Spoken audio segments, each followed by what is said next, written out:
Thank you, sir. The members present in this TWG meeting from the DENR, Assistant Regional Directors, Engineer Marcos Dacanay, Attorney Ismael Manaligod, MGDRD Mario Ancheta, EMDRD Nelson Honrado, from the DPWH, Engineer Cherry Pano of the Unified Project Management Office for Flood Control, Engineer Romeo Season, Bureau of Equipment, Regional Director Loretta Malaluan, Engineer Luz Banata. From the NIA, we have Regional Director Raymond Apil. From NEDA, we have Regional Director Dionisio C. Ledres, ARD Ferdinand Tumaluan, and Yomar C. Israel. From the DILG, Regional Director Jonathan Paul Yusen Jr. From DA, Regional Director Narciso Edilio, Engineer Monico Castro from the Regional Chief of Operations. From OCD Region 2, we have Regional Director Leon D.G. Rafael Jr. From NIA Maris, we have Mr. Carlos C. Atlan, Plant Forecasting and Instrumentation Section.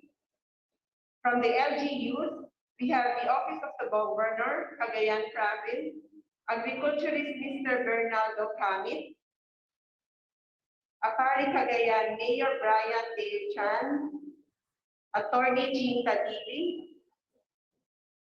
We also have Mayor Jesus Ladaran of Ramon, Isabela. From the Office of the Governor, Isabela Province, of Attorney Romeo Kalubakid, City Administrator. TUGUEGARAO, I'm sorry. From the Lyceum of the Philippines, Father Manuel Patral and Engineer Chris Dicena. We are also joined via Zoom by the following: OCD CAR Regional Director Albert Mogol, Office of the Governor Isabela, Engineer Eduardo Cabanta, Provincial Planning and Development Coordinator, Office of the Vice Governor Cagayan, Rosalinda Calyang, Attorney Kathleen Benson, Mr. Lysander Sibal. Department of Agriculture, OIC Regional Director, Cameron Odsi from the CAR, Attorney Jeneline N. Dawayan, Regional Technical Director for Research and Regulation, Dr. Virginia A. Tapat, Chief Operations, Division Regional Field Office, CAR, Perla Baltasar, Senior Technical Advisor, Climate Resilient Agriculture Office, Dr. Roberto C. Botanya, Regional Technical Director for Operations and Extension. From the Pag-asa, Dr. Ladrico Dalida Jr., Deputy Administrator, and Mr. Roy Padilla. Presidential Advisor on North Luzon, Mr. Celso J. Manuel, Head Executive Assistant. From the Isinagawa, we have Attorney James Rene Malintin, Assistant Vice President for Regulatory Affairs. Attorney Mike Pasilio, AVP for Corporate Affairs. From NEDA Central Office, we are joined by Ms. Joey S. Alcantara, Senior Economic Development Specialist. From DNR, RCDO, Executive Director Nelson Gorospe. From National Power Corporation, Manager Maria Teresa Serra. Also from NAPUCOR, we also have Mr. Bong Senatri. From the LGU of Alcala, MPDC, Mr. Reynaldo Fucloria. And from the UP Marine Science Institute, we have Professor Dr. Fernando F. Saringan. I'm sorry.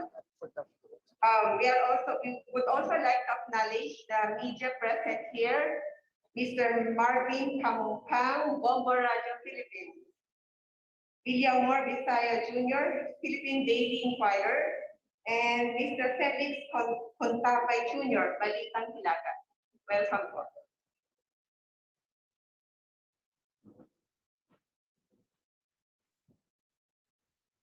Maraming salamat, Comsec Karen.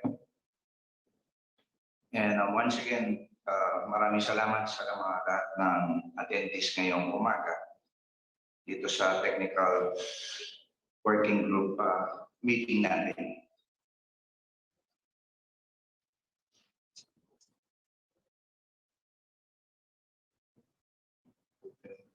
Yeah, thank you. To our Honorable Speaker, Lord Alan J. Velasco, Majority Leader Ferdinand Martin Romualdez, Minority Leader Joseph Stefan Patuano, authors of House Resolution 1348, Deputy Speaker Bernadette Herrera D., author of House Resolution 1345, Honorable Committee Chairpersons, Representative Wilfredo Mark and Berga of Agriculture and Food, and Representative Ramon Guico III of North Luzon Growth Quadrangle, esteemed colleagues of the Committee of Agriculture and Food and the Special Committee on North Luzon Growth Quadrangle, our resource persons and guests from the different government agencies and private stakeholders, Naim Bagal Dayo Amin, good morning. Naim Puswan nga Panagyaman, my heartfelt gratitude to our Honorable Speaker, Lord Velasco, for allowing us to hold this technical working group meeting here in the province of Cagayan, where the onslaught of the Typhoon Ulysses a year ago brought tremendous damages to our region, and to conduct an ocular inspection of the Magat Dam and Cagayan River. Furthermore, thank you to the Cagayan Valley regional offices of the various national government agencies, LGUs, PNP, RIATF offices and personnel who have extended their assistance and support to this TWG meeting. Personally, I would also like to echo my gratitude to my colleagues for appointing me as the chairperson of this TWG. In our previous meeting last November 24, 2020, we invited representatives from the concerned national government agencies and provincial government of Cagayan to give an account on what transpired last November 11 to 12, 2020, when Typhoon Ulysses badly hit Isabela, Cagayan, and its neighboring provinces. Based on the initial deliberation of the measures, the different NGAs reported on the following information, among others. The National Irrigation Authority stated that they have strictly followed the existing dam protocols before they discharge water from the Magat Dam. The Office of the Civil Defense mentioned that President Duterte created a task force led by then DPWH Secretary Mark Villar for the rehabilitation of those affected by Typhoon Ulysses. Department of Agriculture reported a total value of 4.18 billion commodity was lost, includes rice, corn, fisheries, and high-value crops. DPWH raised the following scenarios that led to the flooding in Cagayan and Isabela. Successive storm and heavy rains, heavy siltation of the Cagayan River, denuded mountains, and pockets of illegal logging and mines. DPWH informed the Joint Committee that they have completed then 37% of the flood control master plan and prioritizes funding for the whole completion of projects listed in the master plan.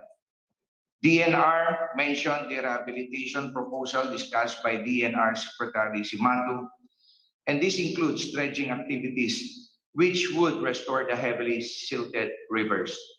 In our January 28, 2021 meeting, our resource persons from the different NGAs submitted their comprehensive proposals and recommendations to prevent the recurrence of flooding and mitigate the destruction brought to Cagayan, Isabela, and surrounding areas. NIA presented the output of the technical working group tasked to review and amend the existing protocols on dam discharge and flood warning operations of Magat Dam. Number 2, NEDA Regional Office 2 crafted a mitigation plan, which was based on the previous studies of JICA and Dr. Fernando Siringan. The plan proposes structural, vegetative, and other measures. The River Basin Control Office, RCPBO, gave an update on the management of river basins in the country. Mines and Geosciences Bureau, the MGB, denied the allegation that illegal mining is one of the major causes of the Cagayan flooding. The ENR confirmed that there are 17 private contractors or applications for the dredging activities of the Cagayan River, which is under the joint project of the Build Back Better Task Force. OCD laid down their proposed measures to prevent the occurrence of flooding and similar disaster. Number 7, Department of Agriculture presented their programs on climate resilient agriculture. Correspondingly, the joint committees created this technical working group to immensely identify the problems, review the position papers submitted by the NGAs, the national government agencies, and in order to harmonize all the proposals, programs, projects, and for a successful recommendation and action that will mitigate, if not to solve permanently, the recurrence of this perennial flooding and destruction brought by natural calamities. And with my solidarity with fellow members from Region 2 and CAR, we could push for its finding, if needed, especially the infrastructure projects. Yesterday, I, together with Congressman Ian D. of Isabela and Governor Jerry Talipog of Ifugao, Mayor Jess Ladaran of Ramon Isabela, officials from NIA and DPWH conducted an ocular inspection of the Magat Dam and Cagayan River to get an accurate survey of the area. With the emerging threats of climate change and destructive typhoons, I appeal for the utmost coordination and the collective efforts of everyone, members, our resource persons, and stakeholders as well. Kapnohan tayo kuman, mapadasan day, mapadasan tayo, na-experience tayo, hindi na nagpasangat awen, hindi na dapat maulit ang mga naranasan na paghihirap ng ating mga kababayan mga nakarang taon. It is my fervent hope that through this TWG meeting, we can anticipate and initiate a feasible committee report, which the joint committees could swiftly endorse and submit to the plenary for its approval. Again, I convey my appreciation to everyone, especially my colleagues and various officials joining me here in Cagayan, and our COMSEC from both Committee on Agriculture and North Luzon Growth Quadrangle physically present here. Lastly, I assure everyone that in the conduct of this TWG meeting, we adhere to the strict implementation of the RIATF guidelines so as to safeguard the health and safety of our guests and the people of the Cagayan Valley region. Agyaman na po mabalo, Diyos tiyak ni nakakakay yung amin ako.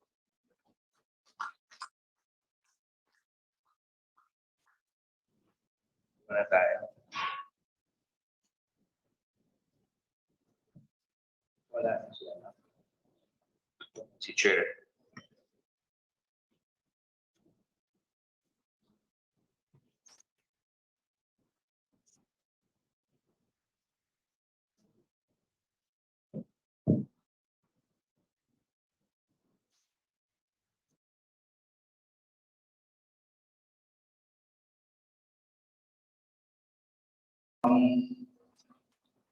Much as our chairman of the North Luzon Growth Quadrangle would like to join us physically and by Zoom, he was not able to join us. So please allow me to read his message before we start with the technical working group presentations.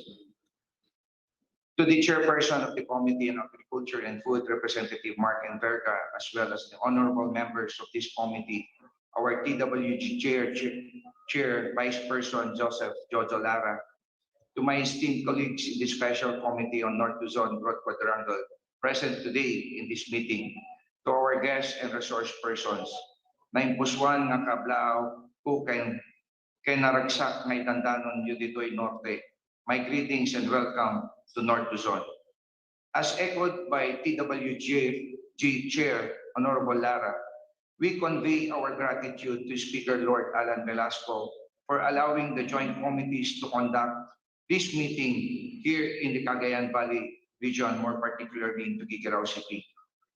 This TWG was created to further study the proposals submitted by the various national government agencies to solve the perennial flooding of the Cagayan River and the damages caused in the surrounding areas. We are also tasked to identify the feasible measures and recommend essential infrastructure projects that could mitigate flooding of the Cagayan River. With the presence of our officials from the local government units, national government agencies, and from the private sectors, I am confident that we could accomplish and submit a successful recommendation that could prevent similar harmful effects of the disasters from happening again. Again, I laud the presence of everyone here in the meeting. May the spirit of oneness inspire everyone to work and support the people of the Cagayan Valley region. Again, nagyaman na ken Diyos teknina katatayo amin ako. Thank you and God bless us all. So thank you very much, Chairman Ramon Guigo of the North Luzon Special Broad Quadrangle. So we now move to the technical working group presentation. The technical working group conducted an ocular inspection of the Market Gam yesterday. We are joined by Congressman Iyandi, Governor Jerry Dalipo, Mayor Jess Ladaran of Ramon Isabela, of course, DPWH from UPMO, Sir Jerry and the rest, Congress COS of Congressman Chugalao, Colonel Edmond Kindapan. Of course, at this point, may I recognize Engineer Carlo Ablan of NIA Maris. The flood forecasting and instrumental section gave us an overview of the Magat Dam. So now we first allow the different government agencies to update the committees on the initiatives, programs, and projects. Each agency or resource person is given a maximum of 7 minutes to present and state their recommendations, if possible. Okay? First to be called is Engineer Carlo Ablan of Flood Forecasting and Instrumental Section. Magat. Sir Carlo, you're recognized. Yes, Mr. Chair. Thank you, and good morning to all. Good morning din po sa ating lahat from the virtual and sa lahat po ng present here sa ating sa hall. And I would just like to ask assistance for technical team. Nawala po ako nawalan po ako ng connection.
So, and again, good morning, to all of us. Here is our update for the Committee on Agriculture for both food technical working group. I have here my bosses, Sir Raymond Apid and Sir Jose Sabio. So here is the outline of my presentation.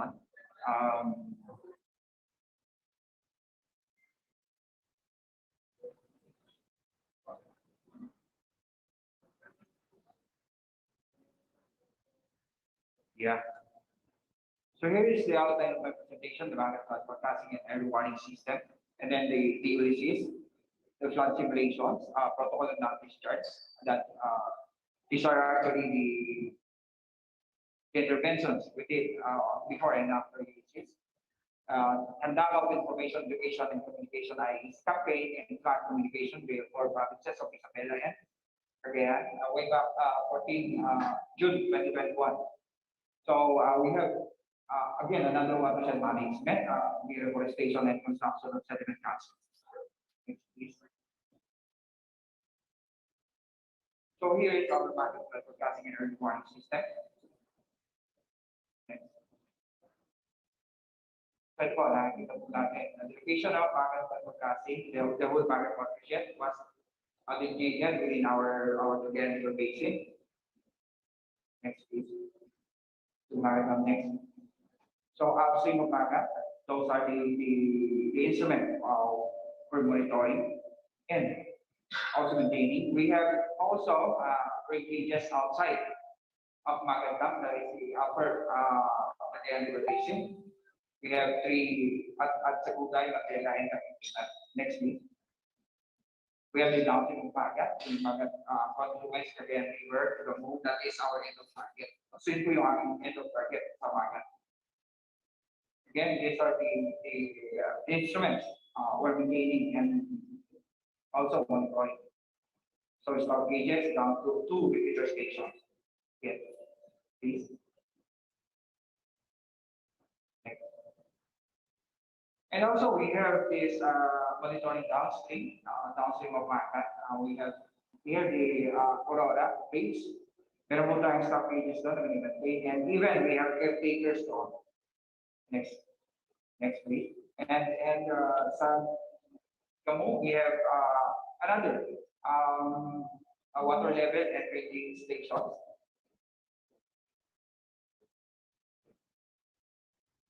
Okay, and then meron din po tayo sa Isinagawa. Ginawa po natin ito before I could do this, and even pero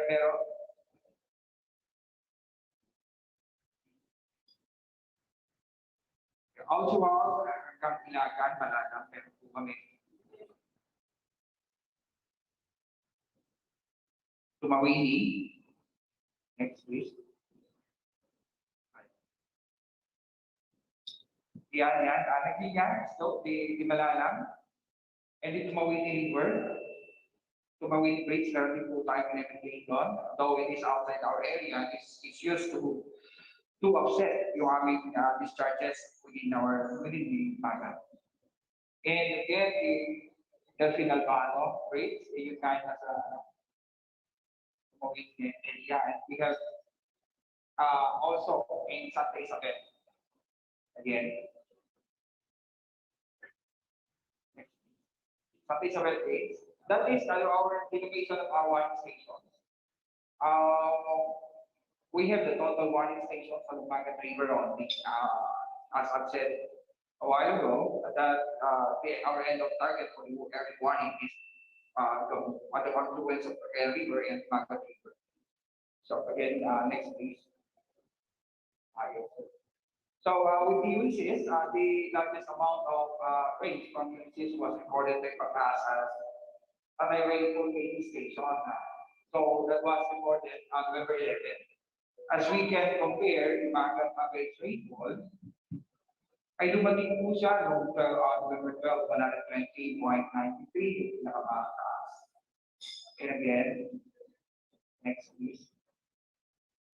So yan, we have this report from Pag-asa, wake up with our IBC. This was presented by Sir Denden Padilla of the Pag-asa. So we have the blue one. The blue one is the discharge, discharge from our Luzon bridge. The maximum that is 30. I think that was 30 meters, 27,796.33. Wherein we just we discharged 6,706 on November 12. So with that, this just to compare the results from discharges along Agat and Luzon Bridge. Again.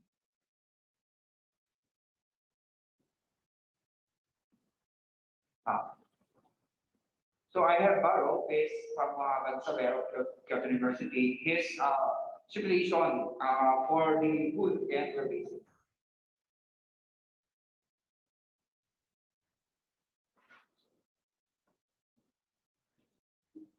So I have borrowed the rainfall runoff modeling of at Cagayan River Basin by Muhammad Zubair of the Kyoto University for Disaster Prevention Research Institute in Japan. And this is the simulation we did just after, and the calibration validation is ongoing now. Next, please. So the red one is now the stages we want to be done. The understanding of the physical conditions of the basins, and then the sample rainfall data. So yun po yung ating target for now. Though meron na din po siya na i-run. Next please. So from here, makikita po natin yung map and even the GS map of rainfall that was nangyari noong Typhoon Ulysses. Next please. So yun, binas po niya sa rainfall RRI, sa rainfall runoff inundation. Nauna pong lumaki yung ating Chico River, the red one. And then the upper Cagayan, lately na lang, the black one. So yun, from the gathered data, nauna pong nag-react yung ating Chico River. And then sumunod na lang po si Magat. And then the black one is the upper Cagayan. So tinuturo niyo po is the upper Cagayan. And again, please, next slide. So yun, we have the protocol of damage charge, the updating of it. Nagawa naman po ito, and from I will cite some specifics, just like the 6 hours before pre-release, ginawa na po natin 24 hours po yun. And then we have here the 2 to 3 days on the pre-release, dagdagan na po natin ng 24 days. And some more na idagdag for the specifics doon sa ating protocol of discharge. So this is the resolution adopting the approved protocol. Again, next please. So yan po yung nag-sign the ILG and the DWA at marami. At kasama po natin yung ating administrator. Yeah. Next please. So this is the National and Regional Committee on Dam Safety. Nagawa po ito by virtue of the resolution approving the NDR Memorandum Circular on creation of the National and Regional Committees on Dam Safety. Way back. So ito po yung signed by Secretary. Again. So this is our of the OCD na nilabas din ng ating director dati na Sir Harold. This is specific for the Cagayan River Basin or for the region 2. Ito yung pinadam natin na information dissemination campaign and even flood communication tree or we can say it flood communication simulation tree for the provinces of Isabela and Cagayan. So we tested kung gaano kabilis yung dating, gaano kabilis din yung response ng LGUs involved. So we have this cluster 1, the municipalities of Alfonso Lista, Camarines and Mateo. We specific doon mismo sa ating Bagat River, and then municipalities of Orola, Cabatuan, and Luna. And even the cluster 3 municipalities of Pedro Mercedes, Burgos, Leguian, and Tabuk. So that is again, ulit ko, this is our end target for the early warning system. So yun, the cluster 4, meron naman, naisama natin municipalities of province of Cagayan and all barangays of TUGUEGARAO City. With this project, kasama po natin ang Isinagawa, ang Pag-asa Region and then Pag-asa National.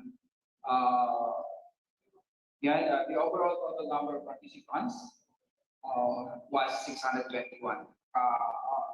And this is our project way back before command dumating si Ulysses and after. So what was management deforestation? We have the green one is the NIA. Ito po yung tinitingnan natin kahapon, Mr. Chair. From left side, that is the Isabela and the Nueva Vizcaya area. And the yellow one is the Bugao area under NPC. NPC pa lang po siya. So we are actually covering almost 7 barangays sa green one. Next please. So ito na yung mga projects. Way back the climate change adaptation work started 2014. So yan po yung mga sites. And even the big one, ito yung naka-program for us for the next 5 years. Next please. The deforestation program, these are the data from 2014 to 2021. 2014 and then we don't have for 2015 and then 2018. So that's the climate change adaptation work for 2014 and 2021. Next please. And then this is the force account for the MO we did. Meron tayong total na 400 hectares from 2014 to 2021. And the total seedlings of 334,750. So that's it. The final development fund for the 700 included. So yan, we targeted 300 hectares for 2022, 150 to 2024 to 2026 to make it 700 hectares. And we have here the establishment of permanent forest, the enrichment, planting of hardwood with terrestrial species, 500 hectares, I think, for the Isabela and Nueva Vizcaya. Again, next please. So this is the sediment catchment project, some sort of sabos. So sediment catchment structure, we have 2020, meron tayong na kompleto 60 structures sa Aguinaldo of Isabela, and then 6 structures at 2,000 in Nueva Vizcaya. And we have 2021, ngayon, ongoing. So 8 structure sa Taliting Cordon, Isabela, and 9 structure at Scoting in Nueva Vizcaya. And again, for 2022, meron tayong proposal na 8 structure at Taliting Cordon, and then 9 structure at Scoting in Nueva Vizcaya. So this is the 2020 structure at Aguinaldo and then 2,000 in Nueva Vizcaya. So yan po yung tsura ng ating constructed engineering structures. Around 4%, nakita naman po natin, nandun na yung organic materials at natatak po niya, which is obviously used sa head ng ating water resources kapag ka naman natin na pabayaan sa tubig. So yan, and again, this is the Nueva Vizcaya. And this is 2021, Taliting Cordon, and then instructor of Scoting Nueva Vizcaya. So yan po, nag-upgrade kami at ginawa natin isang concrete na. Next. And next. Next. Next. So yan po yung going natin project dun sa upstream, almost within the reservoir ng Magat. This is to lessen yung pagpasok ng organic materials like bamboo. Yun, and then this is the proposal for sediment catchment.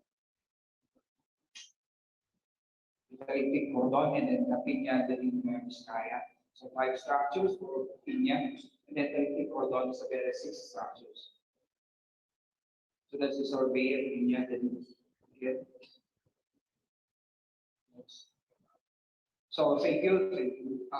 Salamat po. Thank you, Engineer Carlo. Before we proceed, request ko lang lahat ng present dito na guest kung pwede i-off natin yung platform natin sa Zoom. Nagkakaroon ng interference daw tayo sa audio natin. So please, kung may naka-Zoom tayo, lalo na kung hindi naka-mute yung ano niya. Anyway, tuloy natin po. Next to present is RD NEDA, Director John Ledres. Very recognized, sir. Mr. Chair, good morning. RD Ledres, Mr. Chair, has to leave. We have a trip to Manila, and this is ARD to Malawakang Pagbaha. Very interesting. Present for that. Okay, ARD Ferdy, you are recognized. Please proceed. Okay, thank you, Mr. Chair. On the part of the NEDA and the RDC, Mr. Chair. NEDA submitted this committee the result of this planning. Address the plan, Mr. Chair. This plan is the plan mitigation rehabilitation plan. This was already submitted to the committee. And as an update, Mr. Chair, in December this year, the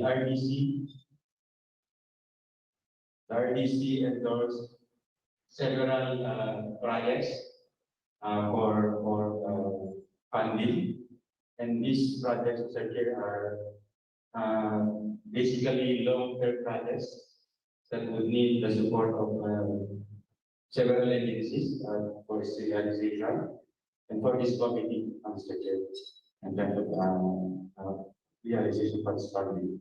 And as just Mr. Chair, the resolutions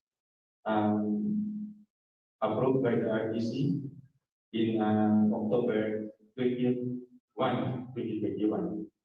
And this resolution, Mr. Chair, includes the following projects.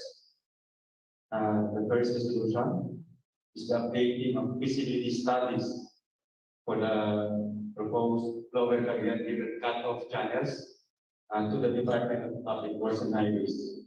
The proposal, Mr. Chair, is to update the feasibility study of these identified cut-off channels. The second resolution is again, Mr. Chair, endorsing the updating of the feasibility study of the proposed construction of type system with road component. The proposal, Mr. Chair, is we are to build a type. Lagyan na rin po natin siya ng road to, of course, optimize the use of these types. The type section, Mr. Chair, the proposed type sections have been identified, and we can, of course, again submit to this committee the copy of this resolution.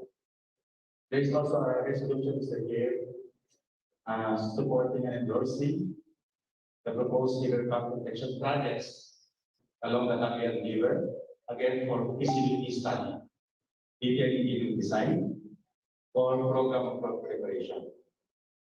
Specific sites, Mr. Chair, are attached in this resolution. Another resolution, Mr. Chair, is the resolution enjoining the DPWHs to complete ongoing riverbank protection projects along the Cagayan River. Ang basis for Mr. Chair is we notice yung ating mga projects hindi po, in terms of speed, hindi po masyadong ma-facilitate. As the RDC asked the DPWHs to facilitate or speed up the funding of identified priority riverbank protection projects. Also, Mr. Chair, the RDC endorsed the conduct of SAO dams for the protection of Magat Dam. And we have coordinated already the MREs for the conduct of these studies. We have requested the MREs to do the feasibility study. Another resolution, Mr. Chair, is the resolution adjoining the conduct of study to improve the region's flood forecasting and monitoring system. We have endorsed this resolution to the Magasa Board. Mr. Chair, these resolutions will be submitted to the committee for support. Thank you, Mr. Chair. Okay, thank you, KRD, for ito maliwan. Paki-submit yan ba yung latest na updates nyo sa recommendations? Opo, Mr. Chair, we will submit the resolutions. Please submit na lang sa committee secretary para ma-update natin ito. Kasi yung binanggit mo kanina, narinig ko naman napaka-importante niyan. Actually, konting ano ko lang, yung dike system with road or doubling with road, tama ba yun yung isang recommendation? Yeah. Actually, in one of the hearings na Public Works, Committee on Public Works, there was also a proposal na to make it a national policy. Not every time na maggawa ng ito malakihan na river control projects, isabay na rin yung kalsada. I've been also proposing that the design.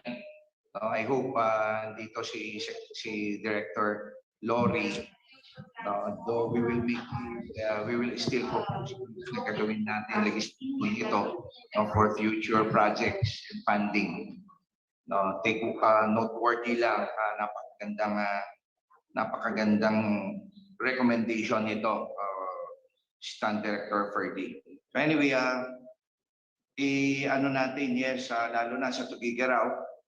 So, ito nga isang rason na nandito tayo is to safeguard din itong mga lugar natin sa Tuguegarao, considering na pag Tuguegarao ang nabaha, halos lahat tayo dito ang literal na bahay natin, no? Bahay in the sense ng lahat ng national government agencies ay nandito sa Tuguegarao City. So maapektuhan as far as sa Pari and as far as Nueva Vizcaya pag may nangyari sa Tuguegarao, no, dahil lahat halos ng official government transactions natin sa nandito. So yung dike road, ano ko na lang din, no, yung dike road na ginagawa ng regional office ngayon, I hope by next year makompleto natin yung isang phase which is carried to Palwa Road. No, and I've been proposing through USEC sa Dain na ikompleto yung buong Tuguegarao na i-secure. Director Lori, of course, nandito Sir Jerry. No, I would just like to reiterate again, no, yung request natin na naumpisahan na rin natin yung dito sa may barangay Karig going to Palwa, and of course dito sa barangay Kagay going to yung other side of Tuguegarao kasi ito, Sir Jerry, no, ginagawa na ongoing yung sa may Buntun area.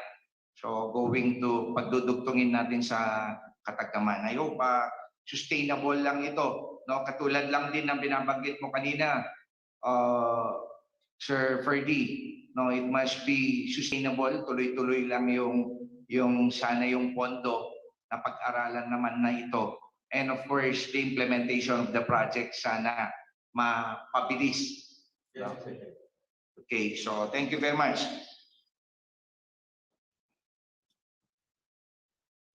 Okay. Next speaker.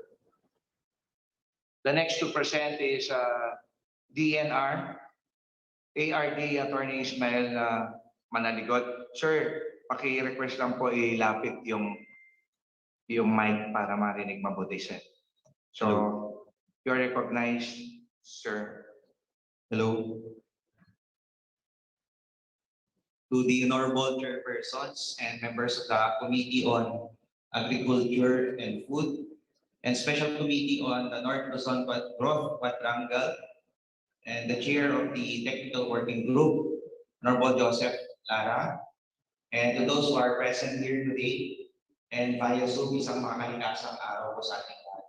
At the outset, Your Honor, our Regional Executive Director, Gwendolyn Bambalan, is extending her apologies for not being with us today this hearing for an equally important activity. Nevertheless, I was authorized to present, Your Honor, on her behalf, a briefer and update on the Cagayan River Restoration Project pursuant to DNR Administrative Order 2020-007.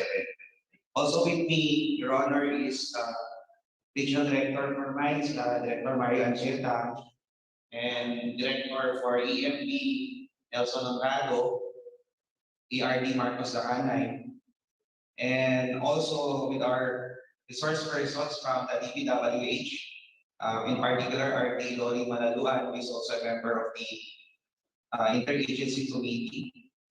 And we hope that we'll be able to provide answers and clarification on the activities that we are undertaking to rehabilitate the Cagayan River. May I request the technical person to flash our presentation.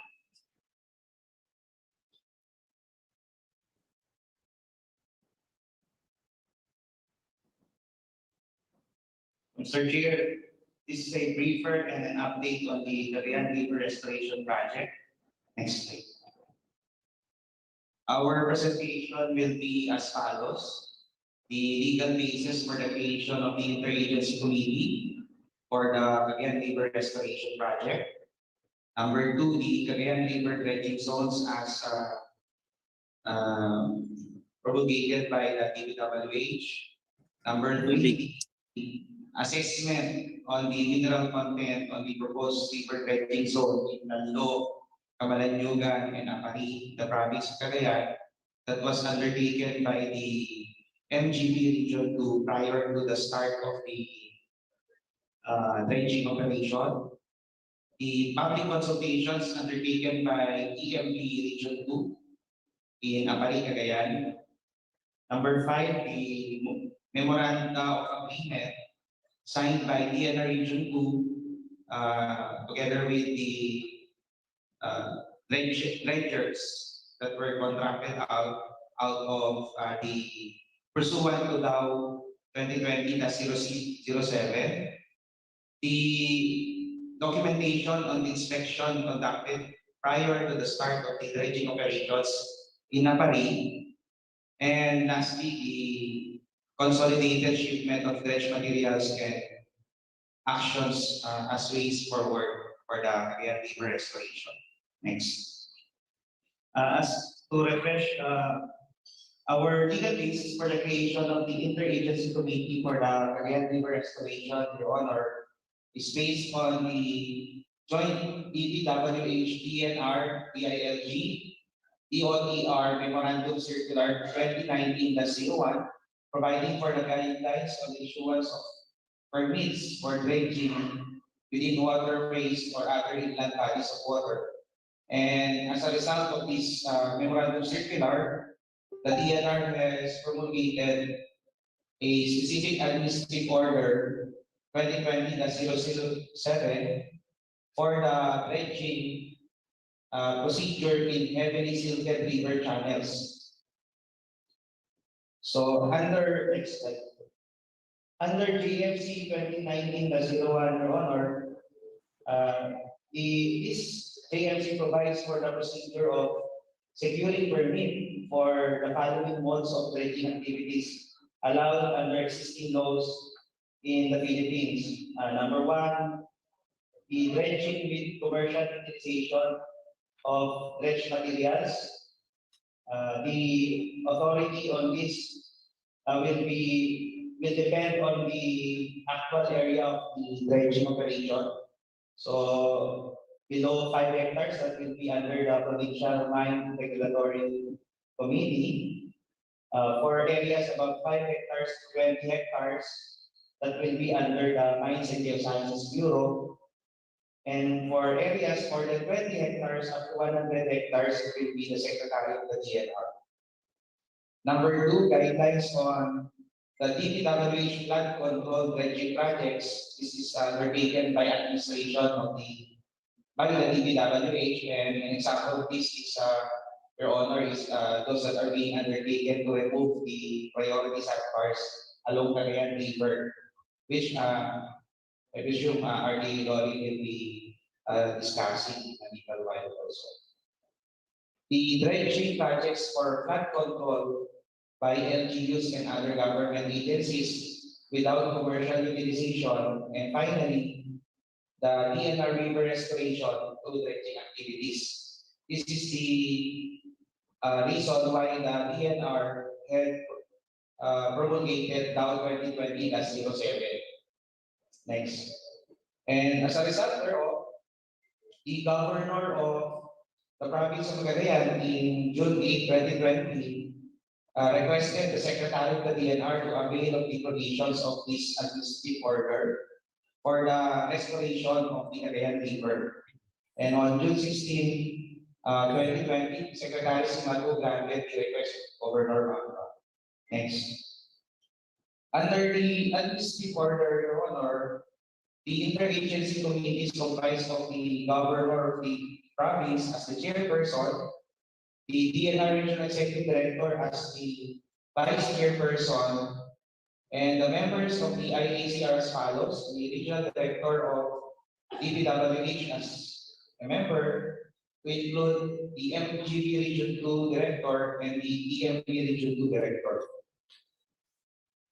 Next. Pursuant to the powers of the interagency committee, it created a technical working group to help to aid it in the formulation of policies and the monitoring of the operations. So we have field monitoring teams for environmental component, a field monitoring team for financial component, as well as technical component and security component of the dredging operations. Next. Your Honor, this is a brief presentation of the flow chart that is being undertaken pursuant to the said administrative order. As a first step, those who are willing to conduct large-scale dredging operation to restore the Cagayan River should submit a letter of intent to the office of the provincial governor. The contractor should be a citizen or a domestic corporation. It should have an authorized capital stock of 1 million and a paid-up capital stock of at least 250 million, with a proven technical expertise to conduct large-scale dredging. After the letters of intent are evaluated by the provincial government, it shall endorse the same to the regional director of DPWH Region 2 for the issuance of dredging clearance, together with the proof of technical as well as financial capacity. The regional director of DPWH will then evaluate this application and it shall issue the corresponding dredging clearance. After which, the provincial government will also endorse the same for the conduct of the environmental impact assessment to be undertaken by the EMP Region 2.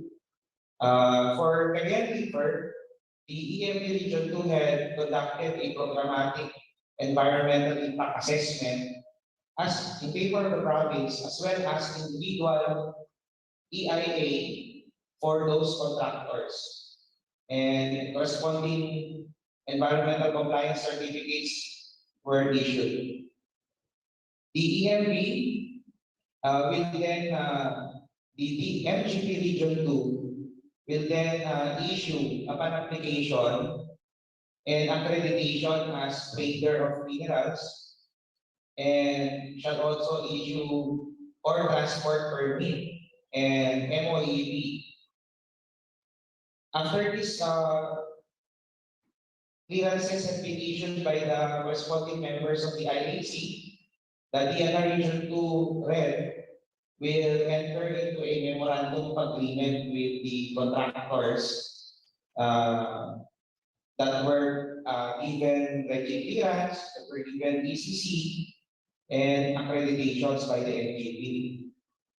After the MOA has been finalized, the applicant will pay to the pursuant to the law to the provincial government a cash fund of 20 million pesos, and the governor will issue a notice to proceed and operating permit.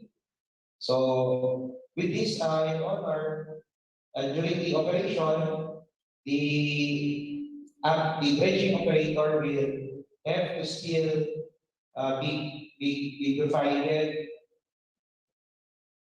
will have to pay excise taxes, quarry taxes, and the 5% gross environmental monitoring fee to the BIR and the provincial government prior to shipment. And the shipment will be umpired by the MGB as well as the Bureau of Customs and the Philippine Ports Authority.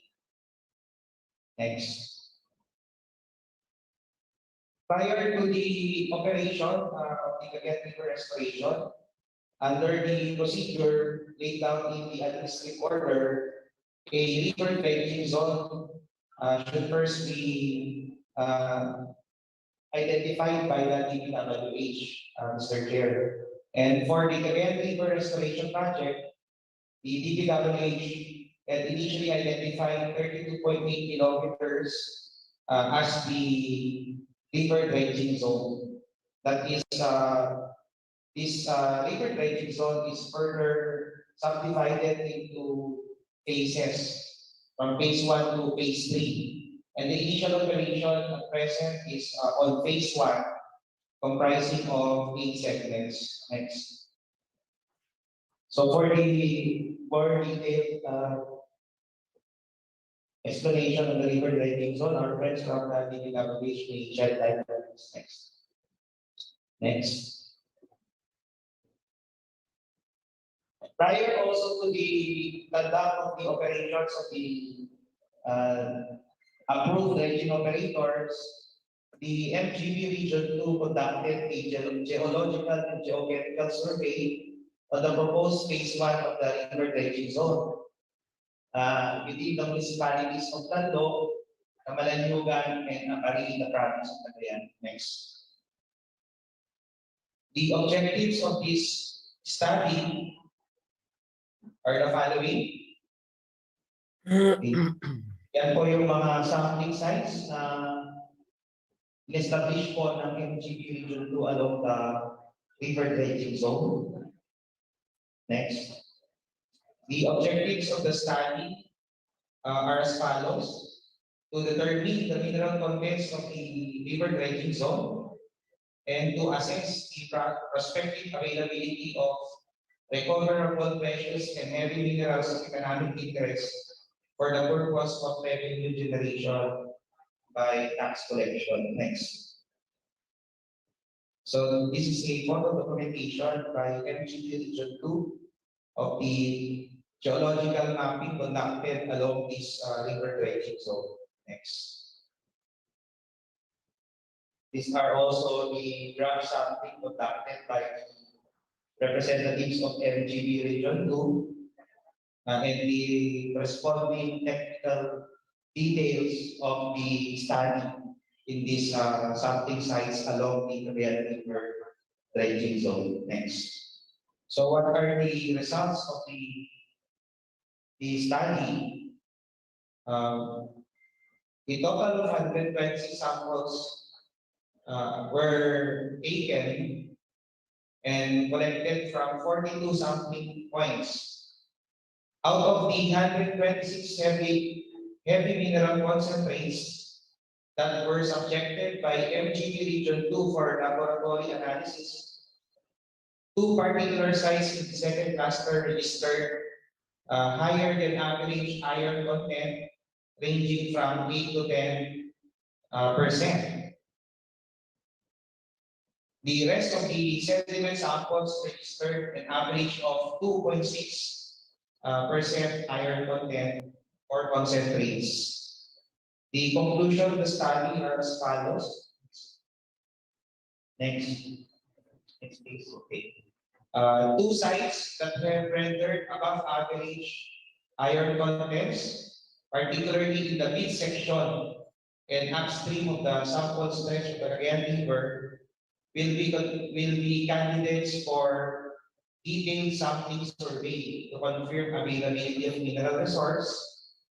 And the area where the massive iron oxide samples were acquired is a potential site for future mineral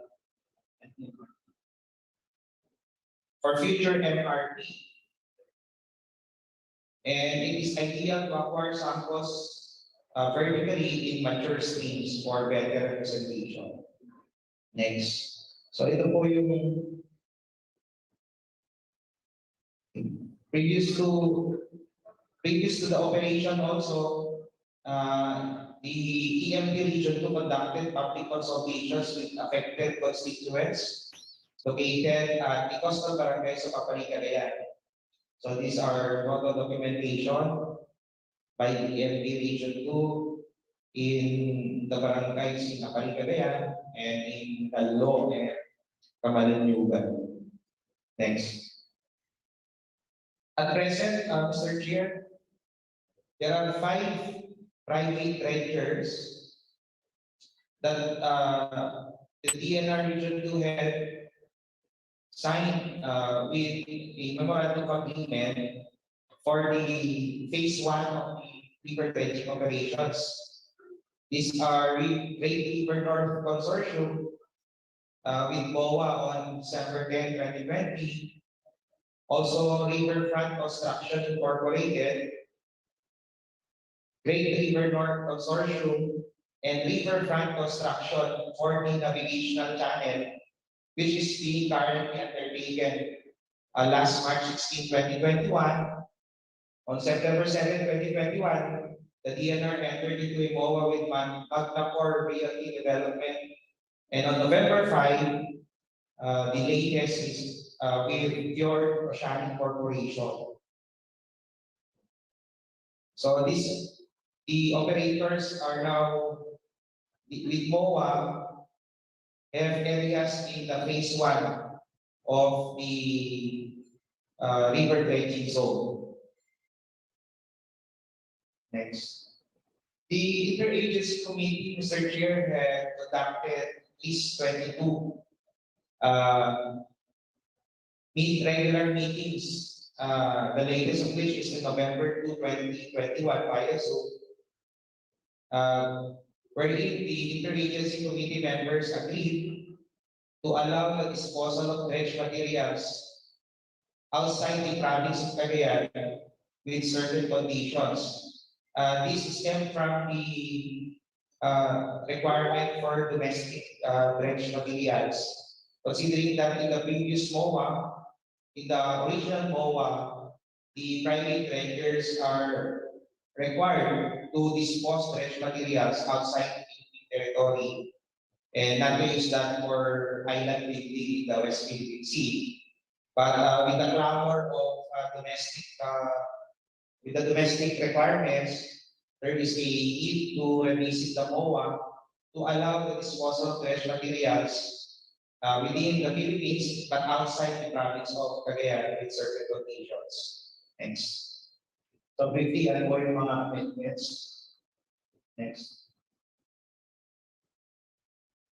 Prior to the operations of the for the dredging of the navigational channel, DNR, MGB, the province of Cagayan, also LGU Akari, and some representatives from organizations the church, and civil societies in Apari conducted a joint inspection and monitoring of the dredgers and the mother vessels in Apari. So these are some of the pictures that were conducted. Prior also to the formal operation, the Secretary of the DNR together with the Secretary of DPWH conducted a inspection also in Apari. And representatives from DPWH. At present, Mr. Chair, we have the following data on the consolidated shipment of dredge materials. Next, by riverfront construction and Great River North. As of today, per data from MGB Region 2, they have already shipped out 451,000 cubic meters of dredge materials and have paid the corresponding extraction fee for the province of Biang for the PLG Cagayan amounting to 9.422 million and an excise tax paid with the BIR amounting to 1.628 million, including the core transport permit fee to MGB amounting to 95,000. And this excludes the 5% amounting to more than 2 million for the environmental monitoring fee under the administrative order. Next. So the ways forward for the Cagayan River restoration is the possible implementation of the river bank alignment using geotextile tubes, which was proposed by the DPWH. So yan po yung under the administrative order, Mr. Chair, the contractor is also mandated to, aside from dredging operations, is to rehabilitate certain portions of the river bank.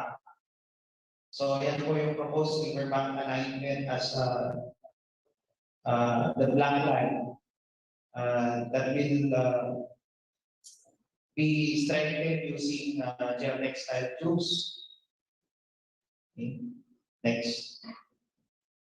With a total volume of 328,154 cubic meters to be used to align and to further restore the river bank in Apari to be strengthened by with the use of the field volume is 2.955 cubic meters.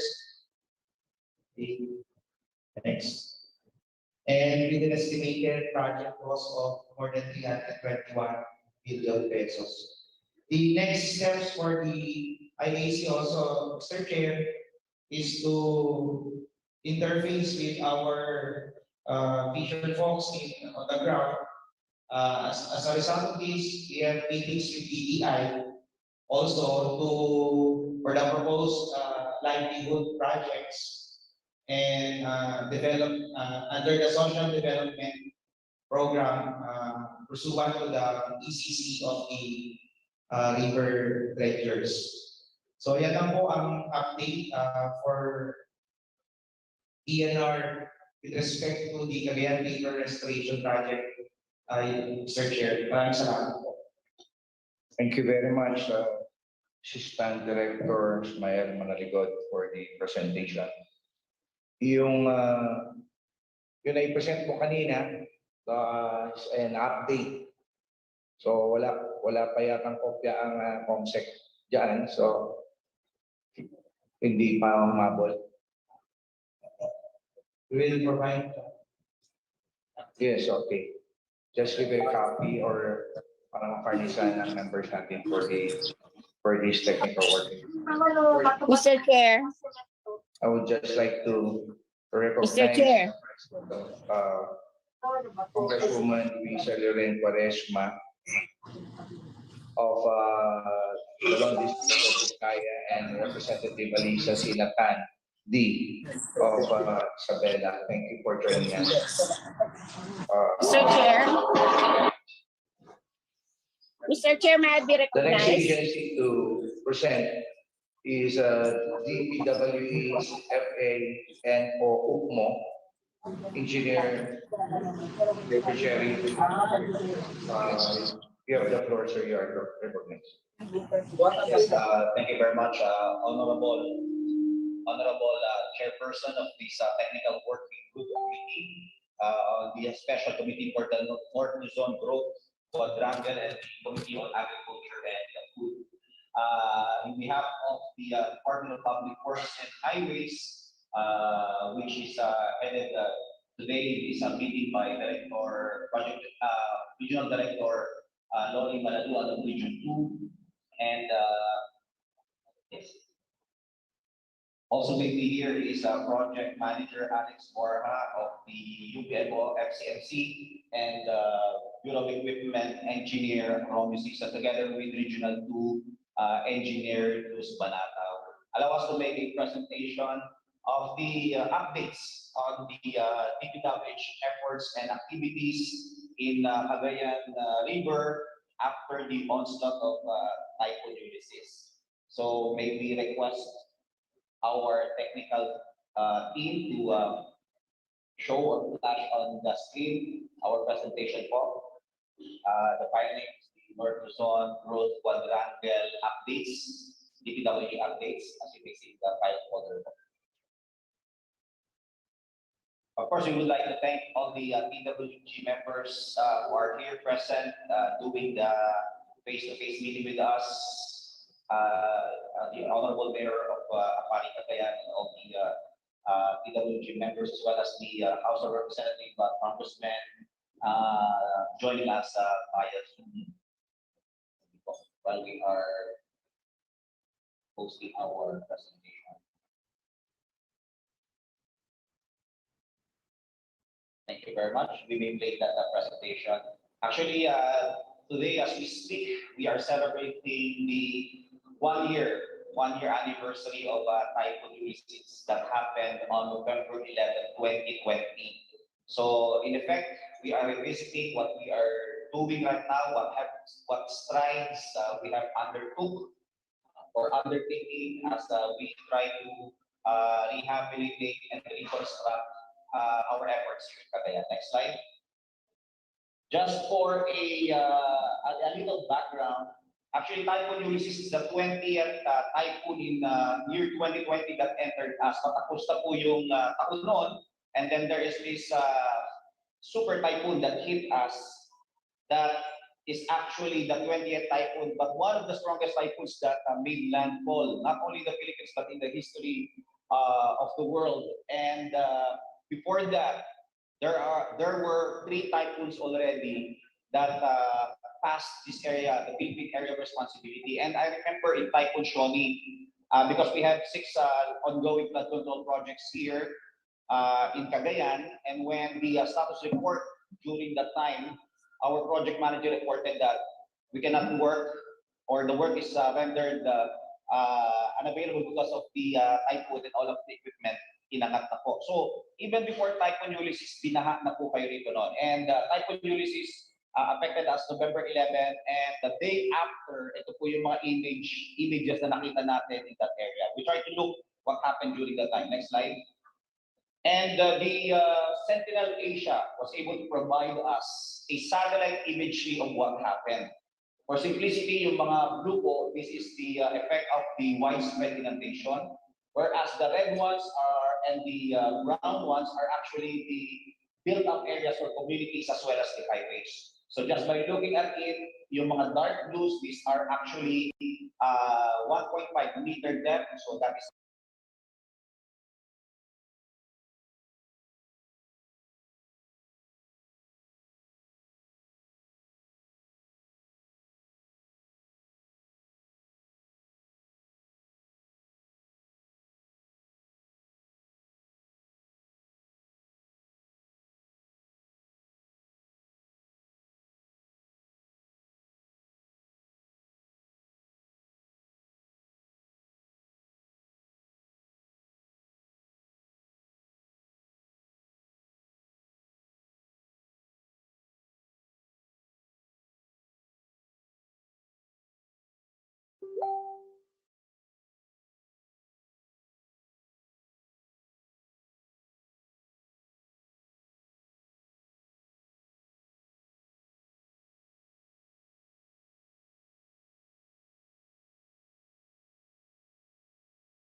I will not enumerate the minimum equipment requirements and the quantity, the capacity.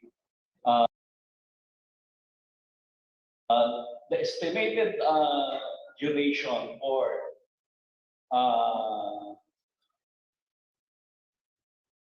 for that location is around 132 working days with a total volume of 1.3 million.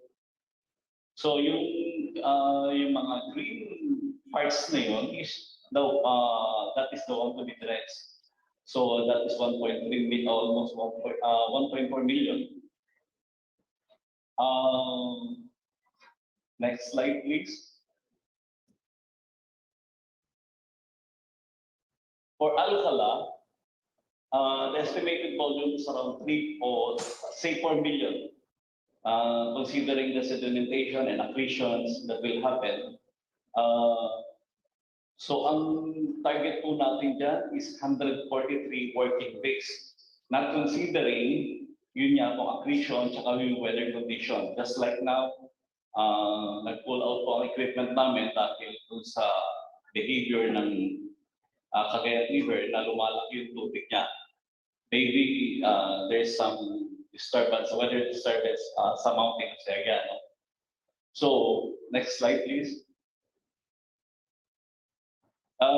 It's worth mentioning that this dredging plan or the master plan for Cagayan River go hand in hand with the FCMC mo.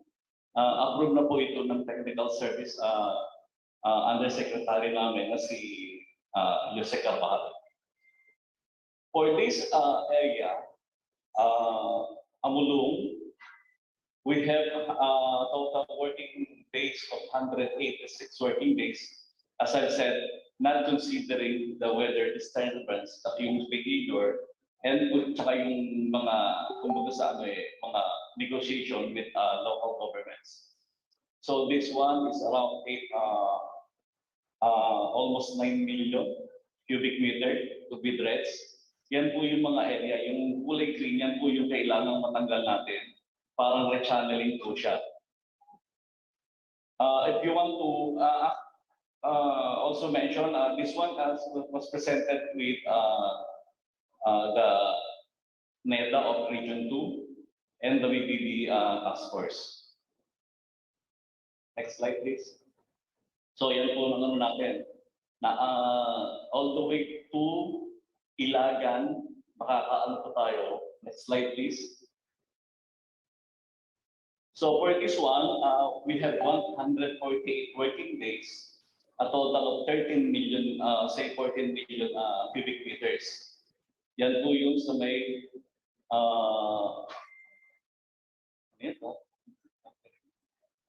Kabagan Isabela. As we discussed yesterday with the chairman, very unique po yung lahat po ng parts ng river ng Cagayan is may unique character siya. Iba-iba po yung materials. So kailangan po nagiging rin po sophisticated po tayo. Hindi po tayo pwede mag-base sa water base lang po, kasama po ang land base. Magbali magiging combination po ang operation. Next please. For this area, ang po natin is 18 million cubic meters. Matatapos po siya with consideration po dun sa yung sa existing tsaka po yung annual procurement tumataas po yung namin, but sad to say na kami dun sa request namin sa BPM, hindi kami na-approvahan, and we are yung affected po kami nung yung sa pandemic. Nabawasan po yung pondo namin. So 159 days po yun. Then this one is 136 days, a total of 12 million cubic meter. Sa Tumawini, Isabela. Next. For this one is around I think 5 million cubic meters, 139 working days. Next. So Ilagan, next. This one is 152 working days for total volume around 5 million cubic meters.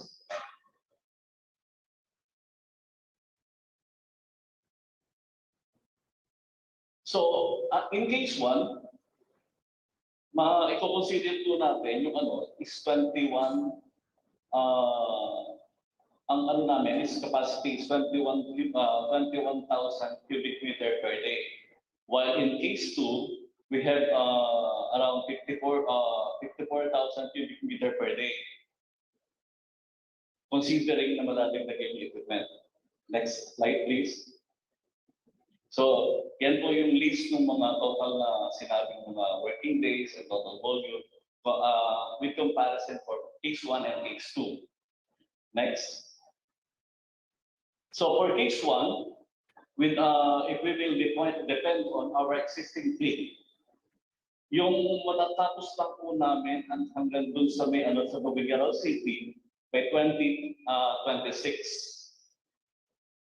By 2026, yun lang po ang matatapos namin. Yung case 2, kung madadagdagan po kami ng equipment, next slide please, matatapos po namin yung hanggang dito sa GAMU in 2026. That will depend po dun sa mga equipment na darating. May proposal si Director Lodi, I will not react this, may proposal po siya. And may proposal din po yung NEDA dati na to tie up with the local governments. So much welcome po sa DPWH. Next slide, please. Thank you.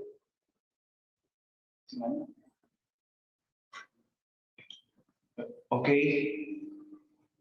Tapos na yun, sir? Yes, sir. Yeah. Thank you very much, Engineer Romy. Yung napapansin ko lang dun sa presentation ng dalawa ni Sir Jerry kanina, you propose projects or recommendations dito sa ginagawa natin. No, wala kayong nilalagay na mga budget? Ha? Wala kayong sinabing budget dito, no? So, ibig bang sabihin nito, unlimited dapat yung budget na kailanganin? Actually, sir, nagsabit po kami sa DBM. Yun nga lang, hindi siya na-aprobahan. Pero if you wish, po, pwede po kami mag-send sa inyo ng... Yes, please. Oo, Yes, kasi kailangan din natin ito na mailagay sa pagdating sa final preparation natin sa report Yes, natin. sir. No? Sige Please po. lang. Kung magkano? Meron ka bang figures na ngayon dyan? So yung sinabit po namin sa DBM is around 3.8 billion. For the equipment alone? Yes, sir. Opo. Sa equipment is 3.8 B. Tapos dun siguro sa UPMO, sa part ni Sir Jerry. Yes, sir. We have a breakdown of the listed flood control projects. Okay. Babayver ka po, sir. Ano mo na lang, no? Bigay na lang na kopya. Maraming salamat. So next to present is Director of the Department of Agriculture, RD Narciso Edilio. You are recognized, sir.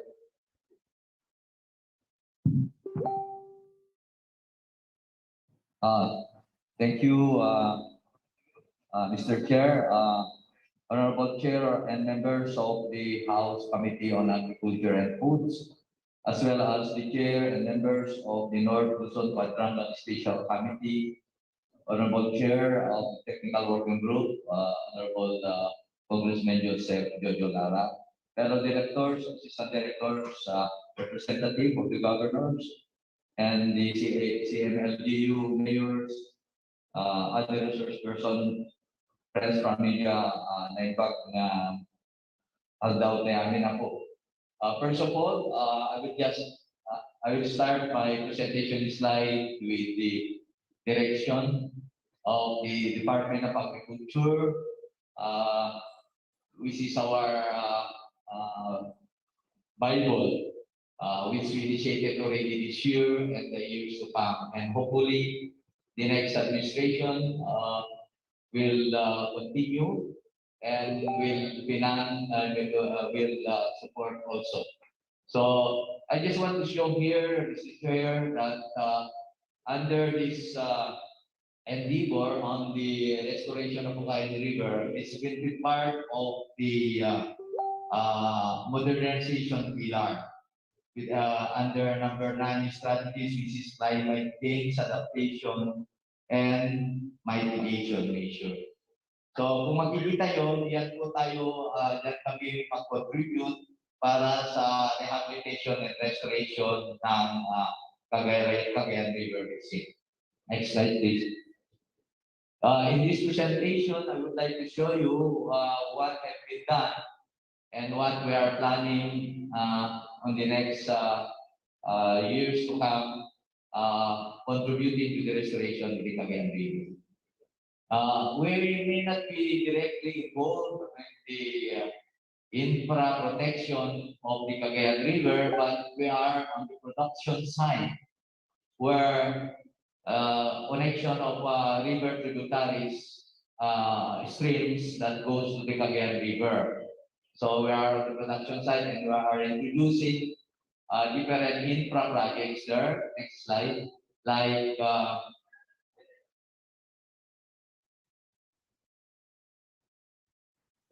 Like the small water impounding dam.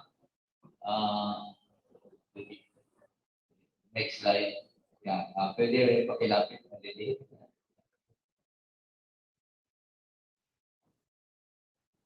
Although these are not as big as the allocation given by the other national agencies, we believe that the contribution, the cause of flooding is the too much erosion that comes from the agricultural sectors, especially in the hilly areas of Region 2.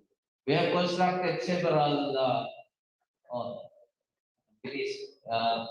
yung second slide sana, patapos na yan. Last slide na yan. Yung second slide kanina. Patapos na yan, second to the last na yan.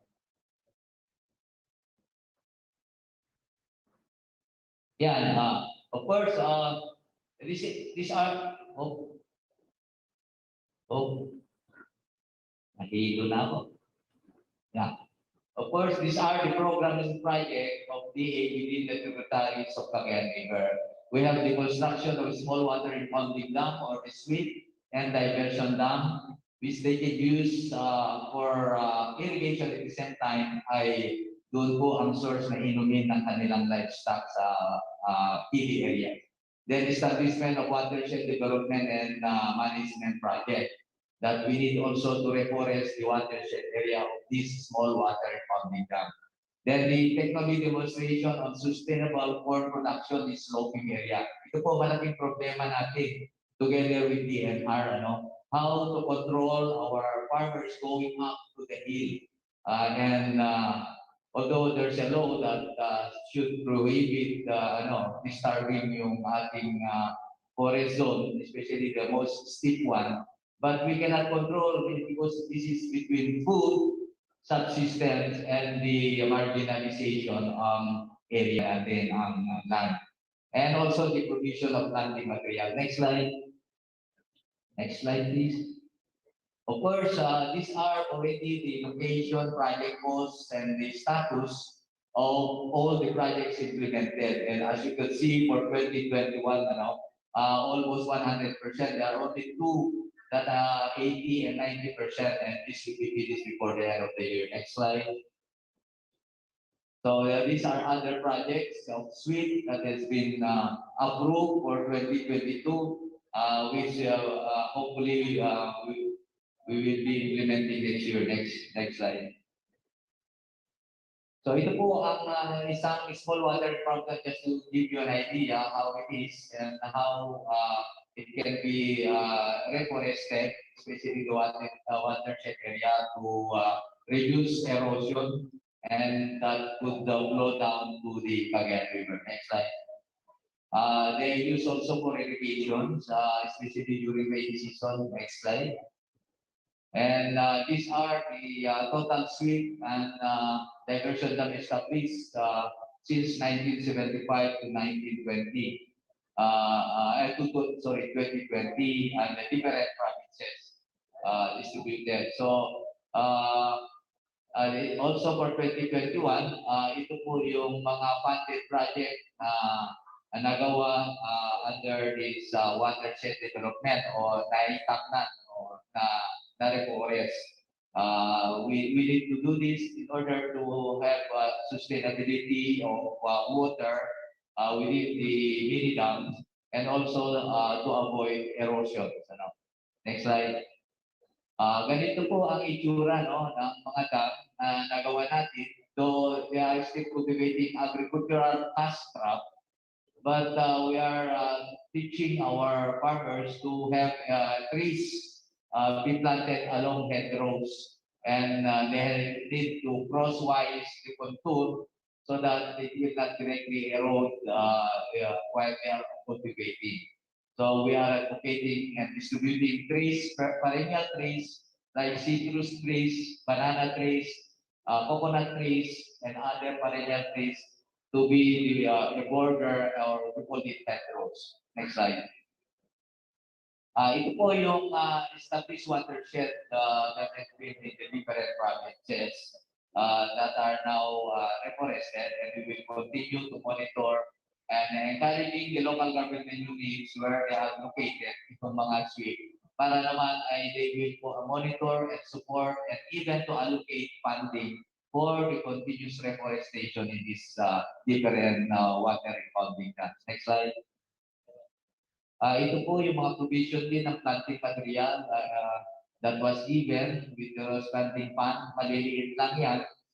Pero at least paano ay we have started already advocating or training our irrigation association through the watershed reforestation. Next slide. Ito po yung during the World Bamboo Day, we also participated with the city government in the reforestation along Pinakanawan River, stretch of Pinakanawan River. Next slide. Ito po yung sample ng seedlings na dinibigay natin. If you notice, all fruit bearing in order to contribute still as income to the family, and we consider this as crop diversification also. Next slide. And also the maintenance of the different storage research centers for those for us to produce seedlings. These are very important, and these are all accredited by the Bureau of Land Industry. Next slide. Also, technology demonstration and scope studies will be the last presentation that we want to emphasize that there are technologies still that we would introduce even that sloping areas are there, and it's, as I said earlier, it's really very difficult to control our farmers going up on this hill to cultivate corn, most especially, and using the herbicides, especially these herbicides that really disturb the soil, become friable by spraying this herbicide. So we have a study from our research for development, about the ISPOPSA technology, which is for production in sloping area. As you can see, we have targeted Nagtipunan because in Nagtipunan, Isabela, Nagtipunan, Quirino, ay doon talaga maraming corn area sa Dili. And we have proven that ISPOPSA technology have reduced the erosion, not significantly, but at least there's a contribution which I will show you now in the next slide. So this is how it looks like in ISPOPSA. We have the hedgerows planted in between the Dili, the Dili slope, so that it can hold the soils while you can still produce food for our farmers. There are already models that have been done, and we are so thankful with the local government units of Nagtipunan because they were able also to support this. In fact, appropriated funds therein. Nag-appropriate din sila ng pondo. And next slide. This is very, we have also other site like, for example, in Lara, Peña Blanca, Rizal, Pagdinig. Next slide. And SCOPSA means contour farming using a frame established hedgerows like yun na, nasabi ko mga trees. And there are comparisons between single row and double row. And the double row planting also of corn not only increase production or productivity, but also could reduce erosion during the period of production, including also the utilization of bio-inoculant and fertilizer recommendation, organic fertilizer. And of course, the farm waste management. Huwag sana sunugin. Instead, ang mga waste material ay should be back to the soil to improve again its soil fertility. Next slide. Of course, what we have achieved, ito nga ang itsura ng ating contour scope sa farming. There are statistical results na this technology were able to hold the erosion, and I will present the next slide. Next slide.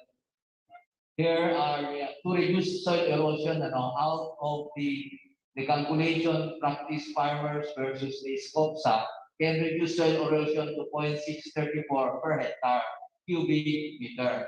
And the site cluster site that we experimented, we have 32.29 hectares, and out of that hectare, we're able to reduce erosion by 20.47 metric cubic ng lupa. So that's small, but if all municipalities within these areas na marami pong nagtatanim ng corn, if all municipalities pass an ordinance to support this, I am sure that this will be a big contribution for the restoration ng ating Cagayan River in Region 2. Next slide. So ito po yung example po ng mga computation, contribution ng ating eroded soil na galing po sa mga kabundukan. At sana po ay masuportahan ito ng ating mga local government units. Next slide. Nakalimutan ko yun. Back slide. Back slide. Ito po, nakikita yun, an ordinance is strictly imposing the sustainable corn production in sloping areas is sa program in the barangay of. Ito po yung example ng ordinance na sinuportahan yung ating lugar sa Quirino, Katipunan Quirino, and other municipalities where we have this experiment trial. We're also passing a local ordinance. I think this is the long-term. We believe that this will be a long-term solution. And we need the support of the ILD for this, for supporting this endeavor. Napaka-importante no matter how many funds we are allocating, but if this will not be institutionalized sa kultura ng ating mga kasamang magsasaka, ay mahirap talaga. So we're asking our partner from the ILD to support also this by we have recommendation on this Sir Yusen, and also to our regional director ng DNR. We are also asking the DNR to support also, so that with this technology we will be able also to contribute to the restoration of the Cagayan River. Next slide. So ito po yung just to compare the farmer practice and the community-based participatory action research, which are I have already explained well. Next slide. Thank you very much, Mr. Chair. Thank you very much, RD Edilio, for a very good presentation. Actually, interesado ako dun sa isang ano nyo, recommendation nyo for this POPSA, no? Yung Sustainable Corn Production Sloping Areas. I hope ma-nationalize itong program na to, hindi lang barangay or municipal level. Tignan natin kung it will form part of the recommendation balang araw nito ang ano natin. Yes, yes po. Actually, even the ang nakikita namin solution dito, even the problems ng ating bansa, yung African swine fever, kailangan talaga ng involvement ng local government units. Kung hindi sila papasa ng mga ordinance to penalize yung mga violators ng wala pa rin mangyayari kahit anong mga guidelines na nandiyan. Kailangan ng suporta and convergence ng other national agencies. And we need of course, ang aming recommendation actually, even this is not sa Mr. Chair, is sana ay ang DILG ay isama ito as a requirement sa Seal of Good Governance para ma-presa ang local government units to allocate funds so that it will be sustainable, disproven from science na mga technology, including also the African swine fever. Thank you, Mr. Chair. Noted, Director Edilio. Mr. Chair. Ano mo na rin doon sa submission mo ng documents, pati yung binanggit mo na rin, no? Yes. I-carry over na rin natin yan. Total naman, this is a joint committee, Agri and Food. So pwede pa rin, mag-worthy pa rin yun, yung sa ASF natin. Thank you very much. Thank you, Mr. Yeah, thank you. Mr. Chair. Next to present is Dr. Fernando Sirigan, Professor, UP Professor, Marine Science. Dr. Sirigan, you are recognized.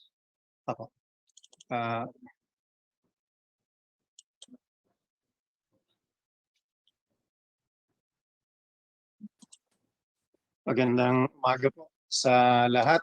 At marami na pong nabanggit kanina sa mga discussions on what's being done at what the plans are. So ito po ay mauulit yung ilan sa mga nabanggit na kanina. What I will present is based on two studies. The first study was commissioned in 2012 by the province that covered the lower Cagayan River from Lalo to Apari. And then the second study was commissioned in 2020, and we looked at the Alcala segment of the Cagayan River and Pared River, and came up with recommendations on how to alleviate flooding, not only for Alcala, but for the upper parts of the Cagayan River Basin. Perhaps I will only mention in this part two things. One, the Cagayan River Basin, as well as the rest of the Philippines, of course, is in an area with very strong seasonality. Ang tag-ulan ay nagdadala ng napakaraming ulan, at ang hindi maganda, yung tag-ulan ay may mga kasamang bagyo na yung dami ng ulan ay pwedeng kalahati nung na-deliver na typical na delivery ng ulan. And that's definitely something that we will have to consider for the Cagayan River. And climate change scenarios, and there are several for the Cagayan River Basin, they all point to the fact that the rainy season will tend to deliver more water. No? Kaya po kailangan po talaga nating tingnan ano yung mga dapat na magawa upang maibsan ang pagbabaha sa Cagayan River. Ang isa pa ay ito pong napakasama na watershed conditions, at nabanggit yung pagtatanim ng mais kanina. At maganda po na may bagong kaparaanan na maaaring mairekomenda sa mga magsasaka. Pero sana po ang DA ay i-discourage na yung paggamit ng herbicide, yung glyphosate, na isang sanhi ng kung bakit ang daling ma-erode ng ating hill slopes. Pangalawa, sana ang DENR at ang DA will work together so that the 18% slope areas will not be tilled by the farmers, but can be used for planting perennial trees, para po sa agroforestry. Appeal po yon dahil sa malaking factor talaga ang agrikultura sa erosion na nangyayari sa Cagayan River Basin. So ano po yung mga pwede nating gawin? Una, alam na po natin ito lahat, no? At uulit-ulitin lang po natin na kailangan natin na mag-deforest. Pero sana po ang gamitin natin ay native trees, wag na po yung mga invasive species katulad ng mahogany at gmelina. Madami naman tayong sariling native trees na pwedeng pampalit sa mga ito.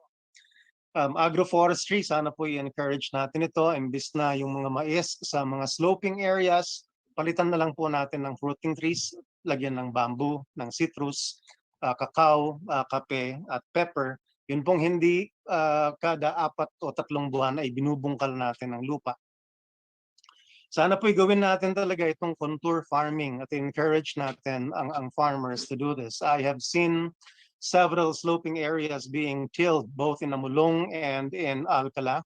At yung mga farmers ay hindi along the slope ang kanilang pagtill, though they just cut across the slope, and that of course enhances erosion.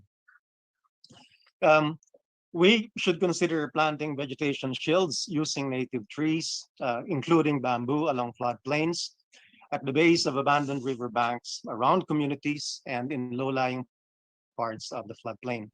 Hindi po magiging detalyado ang aking presentation in the interest of time.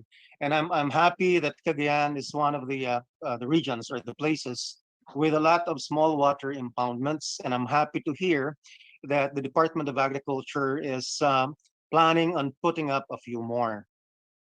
Maganda po ito kasi ay maraming kapakinabangan sa maliliit na strukturang ito. Ano po ang necessary strategies in the downstream area? Ako po sa opinion ko ay napakahalaga yung widening ng channels in highly constricted areas. Ang nabanggit na po kanina ay yung segment ng Alcala papunta ng Lalo. Kailangan din pong ma-realign natin ang mga channels in non-constricted areas. Ano po, at ito po yung mga binabanggit kanina na sandbars at may ibang pwedeng i-consider bukod sa trimming lamang ng sandbar. Additional measures in the upstream regions, even in Isabela, pwedeng may mga lugar na kailangan nating i-widen ang constricted areas. May mga lugar na dapat mabawasan natin yung sinuosity ng ilog at to the effect, in fact, of realigning the channel.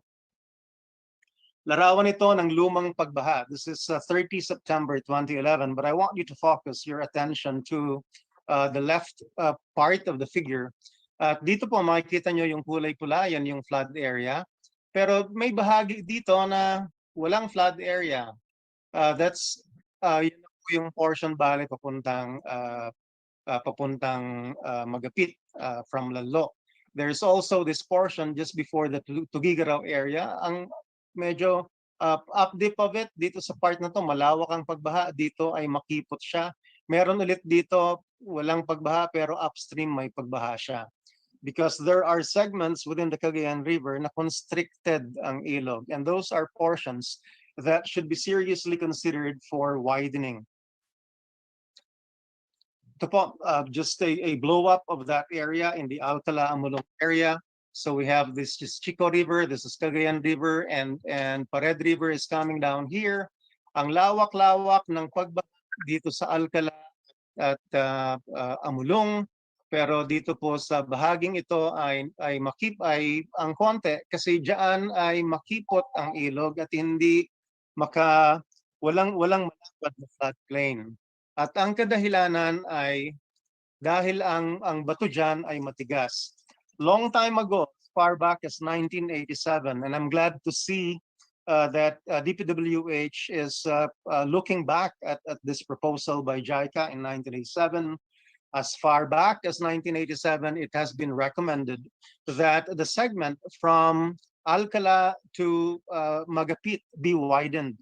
And perhaps the reason why it became difficult for the country to have this made is ang lapad naman kasi ng gusto na widening ng JICA, no? Maraming bahagi dito sa constricted areas na yung ilog ay kumikipot sa 200 meters or less. But in the floodplains, yung ilog ay nasa sa 400 meters or more. So merong mismatch, ano po, yung tubig galing sa malawak na ilog, pagdating ng Alcala, papunta ng Magapit, ang kipot-kipot ng ilog. Kung ikaw ay nasa EDSA at meron kang sabihin natin na 6 lanes at yung 6 lanes na yon ay naging 2 lanes na lamang sa kung pupuntahan mo, ano ang mangyayari sa traffic? Then you'll magba-back up ang traffic natin. Ang kaibahan sa tubig, bukod sa magba-back up siya, tataas ang tubig. No? Kung kaya ang pagsikip ng ilog sa bandang Alcala ay nakaka-contribute sa pagbabaha all the way to Tugigaraw. Kung kaya malaki ang tulong para sa Tugigaraw even na malayo na sa Alcala na mapaluwang itong ilog na ito mula sa Tupang hanggang sa Magapit. Maski man lang sana ay minimum of 100 meters of widening, malaki nang magagawa nun. Better yet, gawin siyang 200 meters widening para doon sa mga lugar na less than 200 meters siya, magiging at least man lang ay mahigit 300 meters ang lawak ng ilog. Ang dahilan kung bakit makipot ang ilog sa bahaging Alcala hanggang Magapit ay dahil sa yung underlying material. Ang underlying material, itong bright na kulay, those are rocks. Mga bato na po ito na mahirap makutkot ng ilog. Samantala, itong light yellow, where you see constant shifting of the river, ito po yung floodplain deposits. So may control ang geology and it's the same in the other constricted areas of the Cagayan River. So kailangan po nating tulungan ng ilog. Kailangan po nating palawakin ang channel gamit ang puwersa ng tao.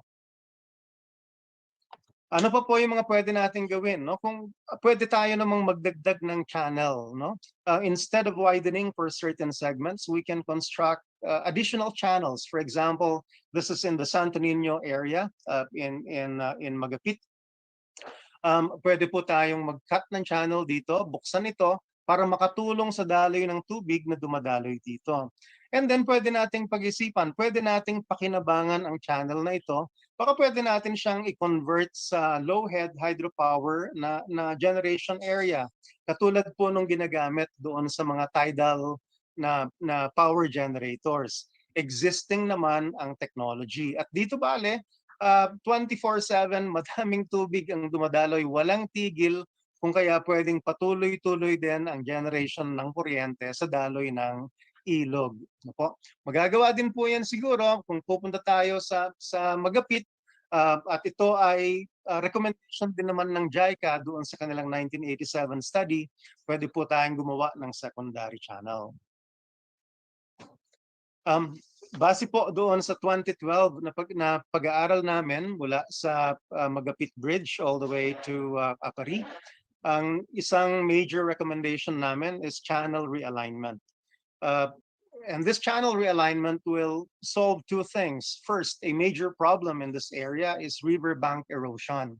Nangyayari yon na malala ang riverbank erosion sa Lalo, sa Kamalanyugan. No? Ang laki ng ginagastos natin sa mga ginagawang river walls or revetments.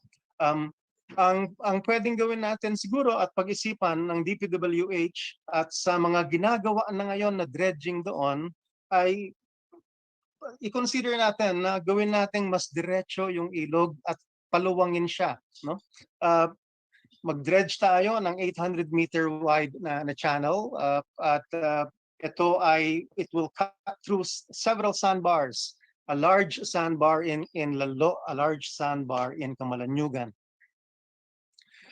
This will reduce the potential for bank erosion. It will enhance the river flow. It will make the maintenance of that river much easier, and it will make it more navigable. At ang gagawin, at ito ay gagawin, no? Nakita ko yung plano para sa Apari area at dapat din itong gawin sa ibang bahagi na yung meander ay nagiging mas sinuous na.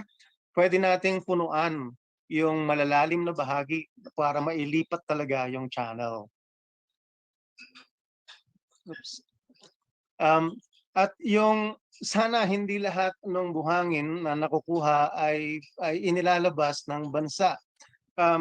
Kasi maraming kapakinabangan doon sa mga buhangin na ito. Pwede nating gawing pang taas ng mga mabababang lugar. Pwede nating tambakan ang mga lugar na flood prone at talagang mababa using the dredged material from the river. Ang isang dapat nating isipin ay ang dagat ay tumataas dahil sa climate change. At ang Pilipinas ay nasa lugar na may pinakamabilis na pagtaas ng dagat, halos 1 sentimetro kada taon. If you raise sea level, that will also cause flooding in the inland areas.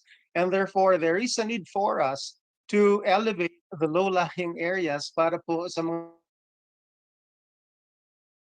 susunod na taon ay hindi sila masyadong babahain. Ito po ay halimbawa ng nakita namin sa may dugo area sa Camalanyugan. Merong sandbar at na-trace namin ng 2007 ang kanyang position, and by ito po ay nag-move eastward by 380 meters yung sandbar, and that also caused the West Bank to erode by 330 meters.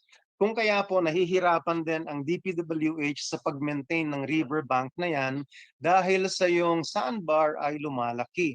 Kaya po ang isang proposal, i-occupy natin yung dati nang na-occupy ng ilog. Ang sandbar na yan ay dati rin namang ilog at pwede nating patakbuhin yung bagong channel sa lugar na yan upang mailayo yung channel doon sa eroding bank ng Camalanyugan. Tandaan po natin ito, no? At ang daming dredging na nangyayari ngayon. But dredging without realignment will worsen the riverbank erosion. At nangyari na yan dati noong 2011, 2012, noong ang dami-daming nagdidredge dyan sa lower part ng Cagayan River, lumala ang riverbank erosion. Kailangang i-realign natin ang ilog, mailayo yung ilog doon sa eroding na riverbanks. Dredging can be an immediate solution to flooding. Mapapalawang talaga ang ilog kapag drainage natin ito. Pero yung kanyang bisa ay napakaikli. Its efficacy is very short-term because sedimentation is a huge problem for the Cagayan River. A single large flood can fill up the space created through dredging. So, paano yun? Taon-taon na lang ulit. Kaya kailangan ay mag-focus tayo sa mga mas long-term na solutions. Pwede po na i-adapt ng probinsya na magkaroon ng mga monitoring equipment. Pwede naman po nating gawan ng periodic na surveys ang mga lugar na ito. Merong mga drones, merong mga depth meters. At mula po dito, pwede nating magkaroon ng probinsya ng sariling pang-maintain ng ilog, pwedeng i-dredge. At hindi mo kinakailangan ng napakalaking dredger kung ito ay lagi mo namang pinapatakbo along the channel. Panghuli ko na po itong slide. Paalala lang po, widening of the constricted segments in the lower Cagayan River should be prioritized. At ganun din po sa ibang bahagi sa upstream part ng Cagayan River. At ang rehabilitation ng watershed ay dapat pong ma-accelerate. Kasama po dito yung pagpigil dun sa malawakang paggamit ng steep slopes as plantations, lalo na po ng corn na gumagamit ng glyphosate. Sana po ay mabawasan po ito o matanggal ito completely, ma-convert na lang po sila into agro-forest. And I think that's my last slide. Magandang umaga po sa inyong lahat.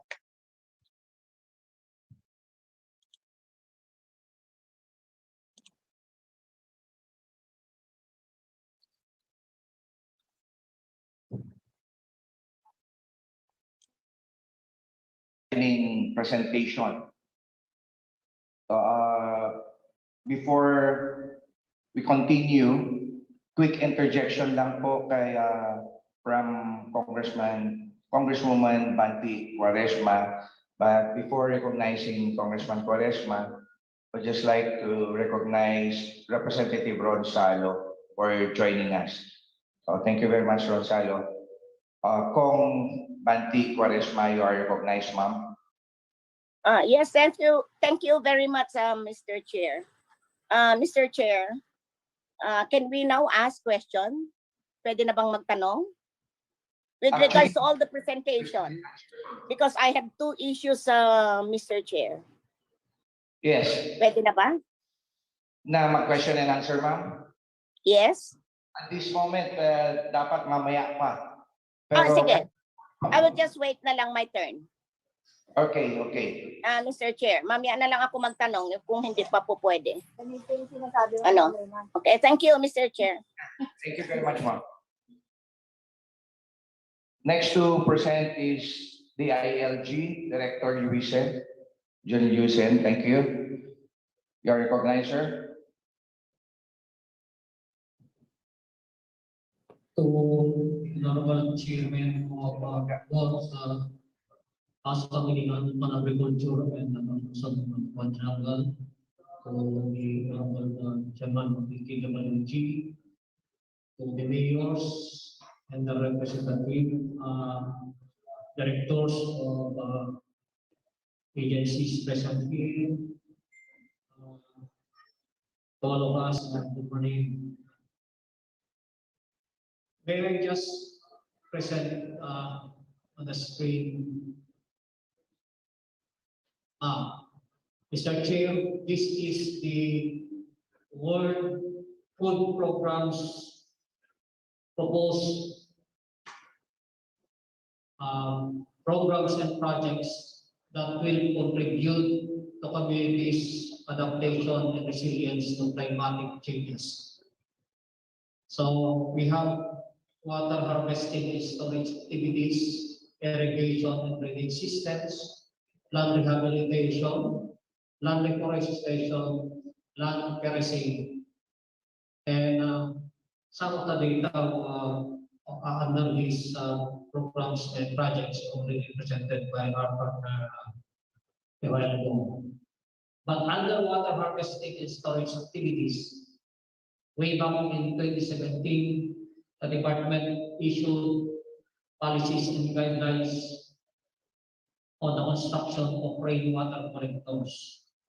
Rainwater collection system provide a simple and cost-effective means to prevent water, to preserve water, reduce flooding, provide water buffer, and recharge aquifers. The memorandum circular for the policy guideline was issued in support to Republic Act number 6716 of 1989, also known as the Rainwater Collector and Springs Development Law, that mandates the Department of Public Works and Highways to construct water wells and rainwater collectors, develop springs, and rehabilitate existing water wells in barangays nationwide. Hopefully, Mr. Chair, this is still part of the long-term goal of the DPWH. And under irrigation and drainage system, it may interest the chair that in one occasion, the president of the ISABELA State University informed me that they placed several pumps along the Cagayan River in Isabela. Mr. Chair, the CSU may have a similar program or project along this line, and maybe we can ask the technical working group and ask probably the CSU on this matter.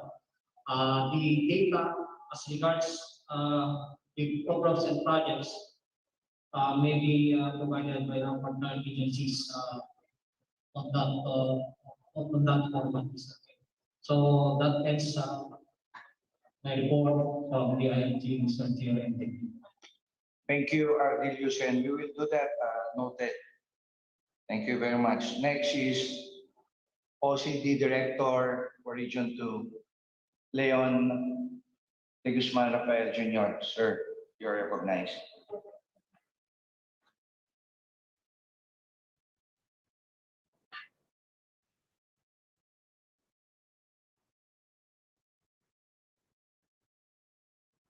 Thank you, Mr. Chair.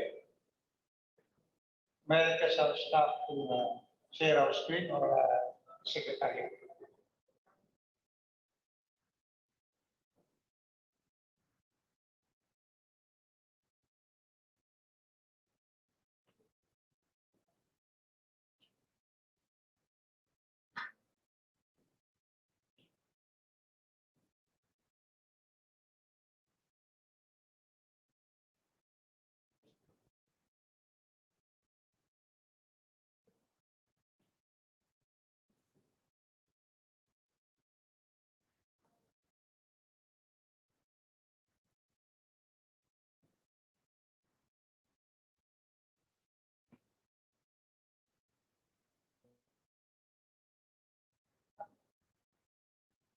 To the Honorable Chair of the Joint Committee on Agriculture and Food and the Special Committee on Nutrition Growth Quadrangle, the Honorable Chair of the Technical Working Group, members of this august body,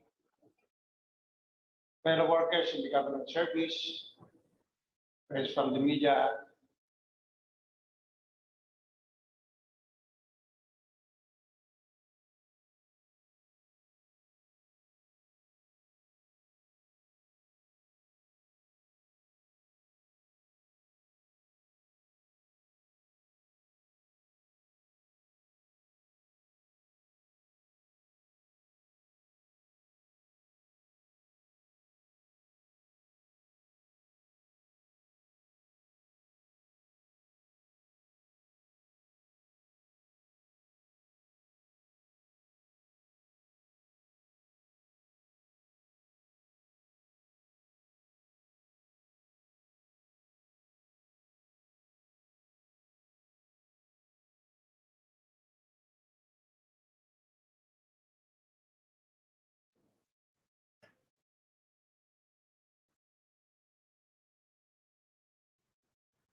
so my scope of presentation is on the screen. The next slide, the situation of review. Wherein the map showing the areas affected by the calendar year 2020 flood. Next slide, please. On the next slide, the country experienced 7 weather disturbances from October 14 to November 30, 2020, that's almost 1 month, from tropical depression over to typhoon Ulysses. Though Cagayan Valley was not directly hit by these typhoons, it experienced heavy rainfall, and of course, the series of weather disturbances caused massive flooding in the region. The next slide, a total of 63 municipalities or 1,032 barangays were affected by flooding. So this is a part of the hazard hunter susceptibility map. On the effects of typhoon Ulysses, there were 63 municipalities that are affected by the flooding during those typhoon Ulysses. We recorded a total of 259,974 families or 920,000 individuals. Also, we had 30 deaths and 15 injured.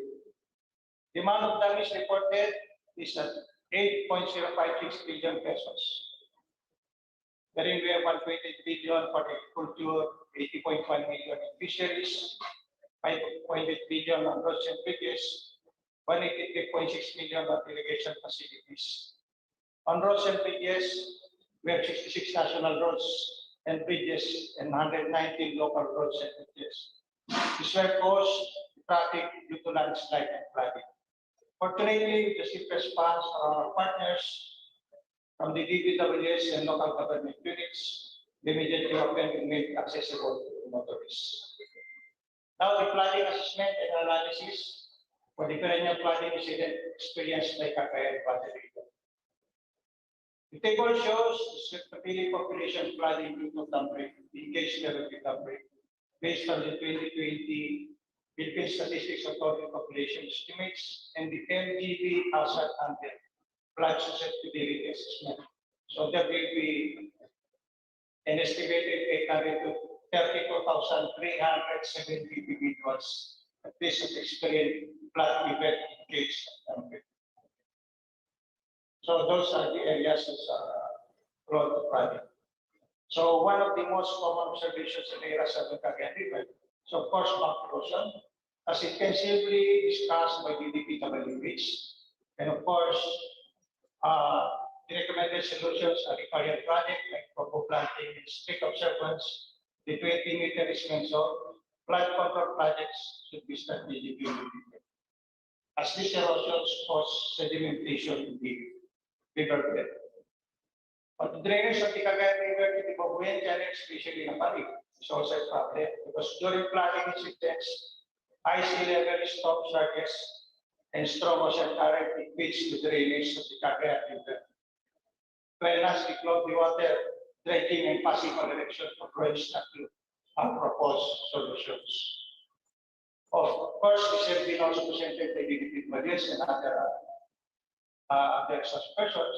First, the constriction in the Alcala and Lalo. This is the bottleneck of the river down places in Apari. So the proposed solution is being undertaken by the DNR and of course by the DP dwellers is the widening of the river channels. And for the middle and lower Cagayan River, of course, where deposits of sands and silts forming sandbars and heavy sedimentation in the Cagayan River basin. So dredging and removal of sandbars, of course, top-up channels are also recommended in this situation. Now, for our activities jointly conducted by Cagayan Valley, the RRMC, and its member agencies in relation to the perennial problems of flooding. So after the UECs, the Cagayan Valley Regional Disaster Risk Reduction and Management Council, through my predecessor, conducted blended post-disaster risk assessment and came up with a PDN report in which a total amount of 14 billion were needed for the recovery and reconstruction. So out of this, others were funded by various government agencies in which plans, programs, and activities are either completed, ongoing, or in the pipeline. And of course, NEDA also spearheaded the formulation and finalization of the 2020 flooding, Cagayan Valley Rehabilitation and Recovery Plan. Also, my predecessors created the Cagayan Valley Regional Committee on Dam Safety in compliance to the RRC Memorandum Circular Number 1, Series of 2020, regarding the creation of the National and Regional Committees on Dam Safety. Currently, our coach is being chaired by Wasili and Vice Chair PRT. The members as shown on the screen in different national government agencies. Also, the Cagayan Valley DRMC strongly supports the activities of the Build Back Better Task Force created under Executive Order Number 20, chaired by the DNR and co-chaired by the BPWH. It is the activities undertaken under the 6 key result areas is being complemented by the Cagayan Valley DRMC to have an orchestrated and holistic approach towards disaster resiliency. And to better equip our member agencies and the different members of the Cagayan Valley DRMC, we conduct continuous trainings such as contingency planning formulation, incident command system, emergency operations center, and other TRRM-related capability and enhancement trainings. Also, Cagayan Valley DRMC continues to enhance guidelines, protocols related to disaster risk reduction and management. Also, various guidelines were formulated for immediate response and provision of logistical support to affected communities. And more importantly, the Council continuously strengthens coordination mechanism with the local DRRM councils or LDUs, which serves as frontliners in the DRRM programs and activities. We also engage in partnership with other institutions, especially with the academy. Currently, we support Isabela State University in its project on small water infrastructure and management, similar to the sweep of the Department of Agriculture. The program aims to improve water resources management systems through integrated approach in the use of science tools for sustainable development. And the project has 3 components, just like this. Next slide, please.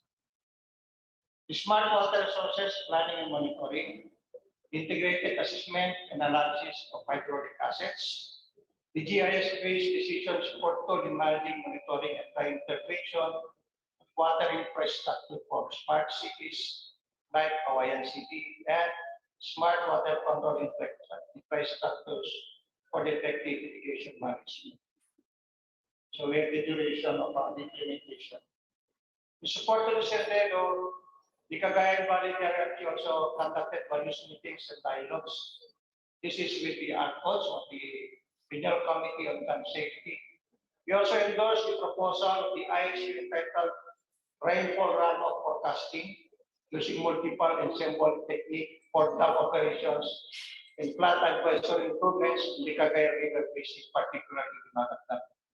So this was already endorsed to the National DRM Council for funding through the Cagayan Valley DRMC Resolution number 002 series of 2021 dated 28 September 2021. Mr. Chair, in legislation, the Council recommends the following: the continuous improvement of early warning systems such as flood forecasting, updating and continuous maintenance of flood forecasting equipment and devices of the OSP Pag-asa, strengthening programs on reforestations, building of mitigation structures as flood control and other engineering interventions, as mentioned by the Minister from their master plan, strengthening the National and Regional Committee on Dam Safety, strengthening community participation, especially in the disaster risk and reduction management by incorporating DRRM programs and activities in social assistance and welfare programs such as the purpose of the SWA and to part of DORE. Mr. Chair, I am glad that we are sharing the same information and the same vision for the improvement of the Cagayan River Basin. That's all, Mr. Chair, and thank you. Thank you very much, RT Paeng Rafael.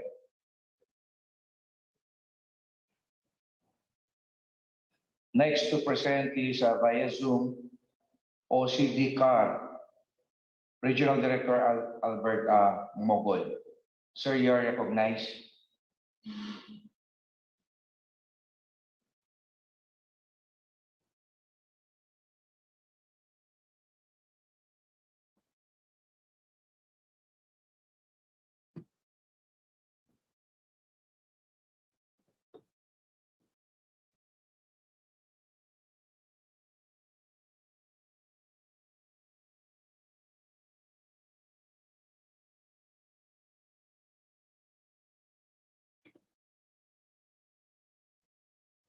If car is not, OCD car is not available yet, we will proceed with LGUs.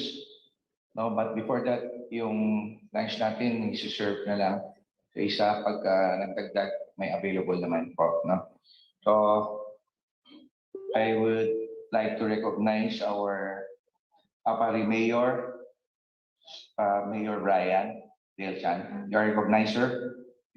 Thank you, Mr. Chief. To all of us, good afternoon. Kami po ay nagpunta dito para maliwanagan kung ano po ang koneksyon ng dredging sa Cagayan River sa bukanan ito na nasa sakupan ng aming bayan sa Apari.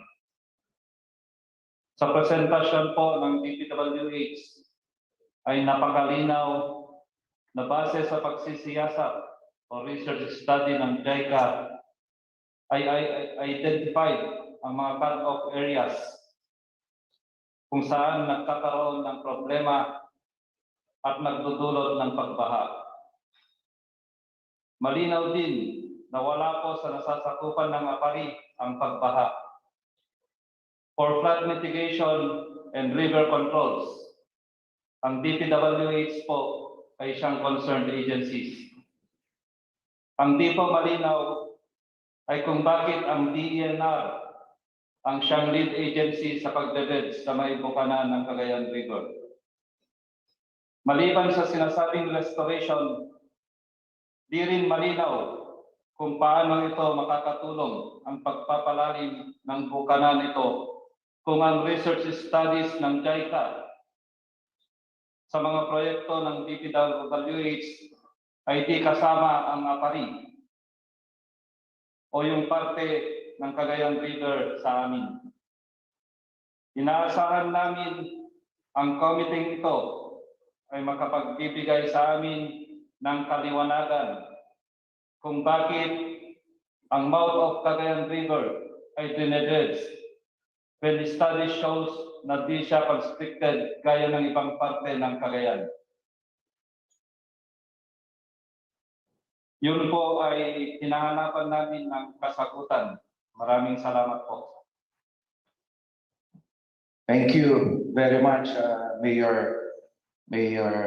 Chan. So, maraming salamat sa pinaparating mo ngayon. Actually, itong forum na to, niliwanag naman natin why we created this technical working group, no, sa joint committee ng Agri and Food and North Luzon Quadrangle emanates dun sa resolution, no, na na-file ng ating mga leaders sa Congress, of course, Speaker Lord, DS Herrera, no, Majority Floor Leader Martin Romualdez, and Minority Leader Paduan, of course, yours truly po. No, and we came with the technical working group to trash out lahat ng issues natin ngayon. No, alam naman natin na isang direksyon natin, no, para maliwanagan and of course to identify the problem, and along with it is gagawin natin kung anong solusyon nitong paulit-ulit na problema ng flooding, not only in Cagayan but the whole of Region 2, and of course sumasalamin din ang ibang mga bayan sa atin o ibang probinsya sa buong bansa. And along with these is recommendations, no, na ipopropose. No, alam ko in other sa ating kanya-kanyang mga expertise, narinig naman natin, no, ang iba-ibang mga agencies concerned na nag-present, no, na talagang yung intention ng bawat isa is magbibigay ng solusyon dito sa problema natin. No, ito nabigyan natin ng pagkakataon, no, i-open ko na itong open forum natin. Actually po, may invitasyon din tayo, no, sa ibang mga local government units, no, hindi lang bang po si Mayor Brian ang naimbitahan. Of course, nagpapasalamat ako kay Mayor Brian at siya ang personal na pumunta dito para idulog itong mga kanyang mga hinaing at kanyang mga katanungan. Kasi mas better po na nandito tayo na magharap-harap, do, na magtanong dito, kasi I think this is the proper forum to address all our concerns. Do, nabigyan natin ng invitation din ng city government of TUGUEGARAO kasi it all emanates po dun sa nakakabulabog na post last year, no, sa I think nasa YouTube, no. Fortunately po it was a fake news, no, na ang daming namatay dito sa aming syudad, TUGUEGARAO, no. Nandito yata na kasama sa Zoom ngayon ang ating city administrator, Attorney Kalubakib, no. Thank you very much for your presence also, sir, no. And of course ang provincial government, no, ng province of Cagayan, the governor was invited also. I think our committee secretariat, no, Ma'am Karen, nakipag-ugnayan yata sa aming gobernador dito. Unfortunately, wala po siya. The invitation was for the past 2 hearings already, and of course, bilang representante po dito din sa Tercera Distrito na sasakupan ng probinsya ng Cagayan, I have extended the provincial local government unit, no, para po sana mag-participate din dito, no, para at least ang ating mga kababayan mabigyan din ng tamang katanungan dun sa mga paulit-ulit nilang tinatanong sa atin, kasi we can only answer too much dito kung ano yung mga concerns ng bawat isa. Of course, bibigyan din natin siya sana ng pagkakataon, no, na sumagot.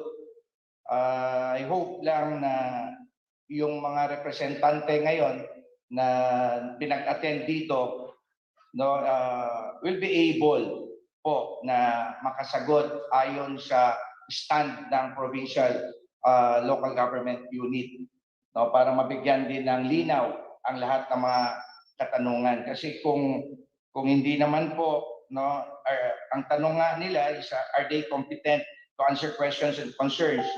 Of course, their statement may be considered as the official position of the local provincial PLGU. So I hope lang na yung mga bisitas po natin as invited can shed light also. That's the real reason po na nabuo itong technical working group. Ang provincial yes, oo. Okay, nire-recognize ko lang na ang representative na pinadala po ng PLGU, I hope katulad po ng sinabi ko kanina, makapagbigay ng linaw sa mga kasagutan din. Provincial agriculturist Sir Bernardo Camit. Thank you very much for your presence. So, unahin ko na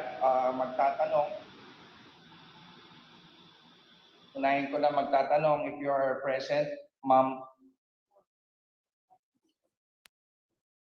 Naka-ready na pala before the question and answer is the last 2% is OCD CAR.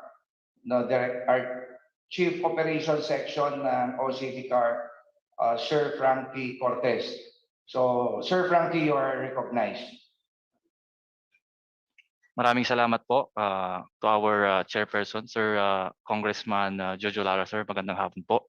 And to all our dignitaries and honorable congressmen, local chief executives and regional line agencies, our regional directors, and the other stakeholders and people's organization present. Magandang hapon po sa ating lahat. I will be presenting po yung ating position po ng Cordillera Administrative Region Regional Disaster Risk Reduction and Management Council with regards to the matter sa nangyari po na flooding po sa ating minamahal na Region 2.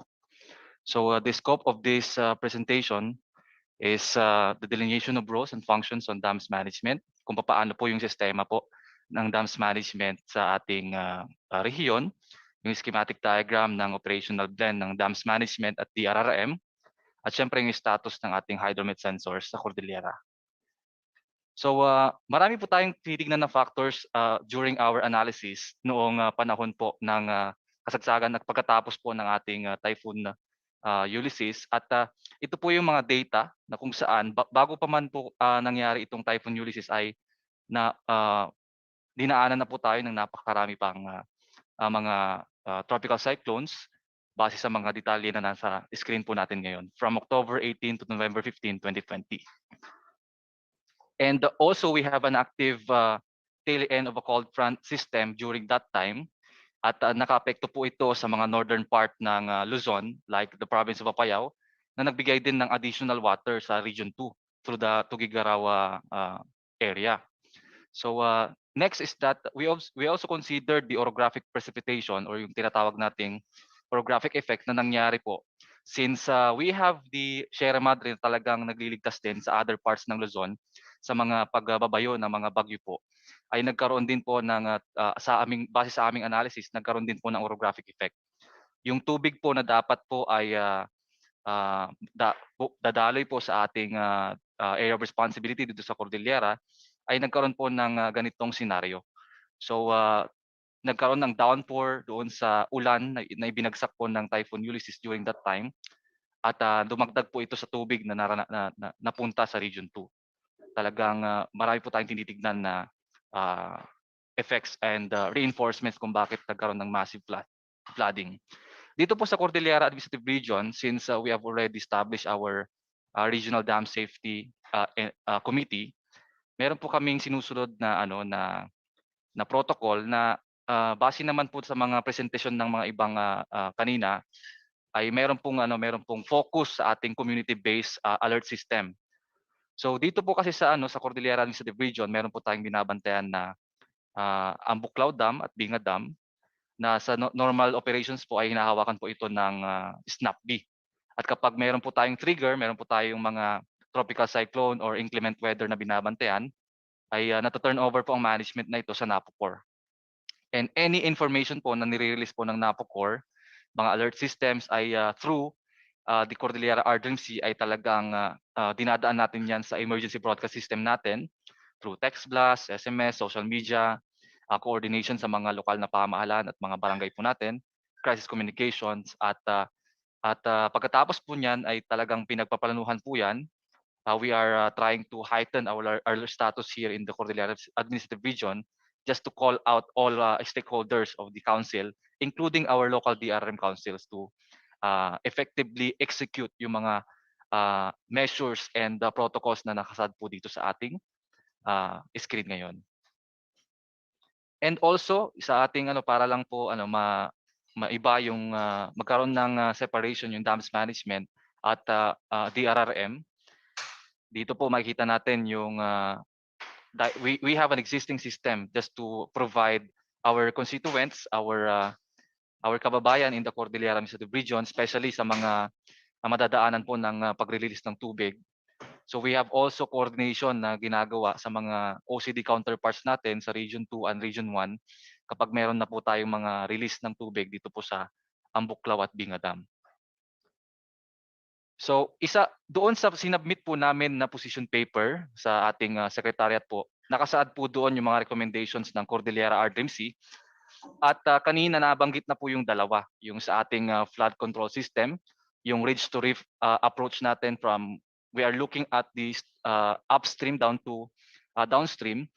Ang pangatlo po namin na posisyon is that siguro ay pag-igtingin din po natin yung mga early warning device at systems po natin ng mga proyekto po ng DOST. So ito po yung status ng mga devices na ito. Nakikita natin na medyo merong kakulangan because we have seen that meron po tayong mga problems in terms of funding, operations and manning of these devices na pwede rin po makatulong sana sa ating operations during tropical cyclones. So as a summary, meron po tayong automated drain gauge station, 52 sa ating upland and 41 sa ating downstream. So ito po yung data from the DOST CAR. Ito lang po ay sakop lang po ng Cordillera Administrative Region. But as part of our recommendations, pwede rin po natin itong tignan para at least mas mapag-igting natin yung inter-region na early warning system natin since ang pagbabaha naman at mga pagbagyo dito sa Luzon ay apektado talaga ang mostly ang Region 1, Cordillera at Region 2. So ito po yung mga status ng mga stations po natin, mga devices na na-install dito sa Cordillera Administrative Region. So kita natin dito na mayroon talagang mga down na at kailangan nang ma-maintain. This is all over the Cordillera Administrative Region. Kaya ito po ay isang naging part ng aming recommendation sa position paper na sinapit namin po sa Special Committee on North Luzon Quadrangle. So ipakita ko lang po very quick. Ayan. So basically ang ipapakita lang po nito is that hindi lahat po ng mga na-install na warning device po natin ay functional. So yung concern po dito is that marami po tayong non-functioning hydromet stations at mga community-based flood early warning system and could not be maintained or upgraded since optimization project was suspended since August 2020. Ito po yung proof ng suspension ng mga proyekto po na ito. Ayan. So as said, project has been temporarily suspended since July 1, 2020. Ayan, so we regret you to inform that all project activities are suspended, including yung mga pagbabayad ng mga job order employees po natin na nagmaman ng mga devices na ito. So in aid of legislation po, ito po yung ating mga naging recommendations na base kanina naman sa mga discussions ay nahagip na rin po. So we need to have an integrated or inter-regional community-based early warning system since tropical cyclones are affecting not only Cordillera Administrative Region but also Region 1 and Region 2. And since the Cordillera region is the cradle or watershed cradle of Luzon, talagang dito po nanggagaling yung massive water na pumupunta sa downstream. So this includes the upgrading of equipment and devices, upgrading of manpower or human resource, to include trainings and capability building. Second is the comprehensive bridge to reef approach na na-discuss naman na po kanina, towards sustainable development like massive reforestation, flood control, watershed, and river basin management. So nabanggit na po ito lahat kanina. Ito po lang po yung kopya ng position paper po na submit natin na naglalaman ng komprehensibong posisyon ng RDRIMC Cordillera for consideration po ng ating konseho, ng ating Congress. At na-receive naman na po ito ng ating Secretariat. So with that po, to our Chairperson, Sir, Congressman Jojo Lara, maraming salamat po, and to all our participants and dignitaries. Maraming salamat po. That's all po. Thank you very much, RD Albert Mogol of OCD Cordillera. Your presentation noted po yan sa Secretary. Before we proceed with the question and answer, my few words from one of the members of the former JICA feasibility member of the religious organization, overall advisor of United Northern Luzon Union of Muslim Federation, Engineer Chris Desena.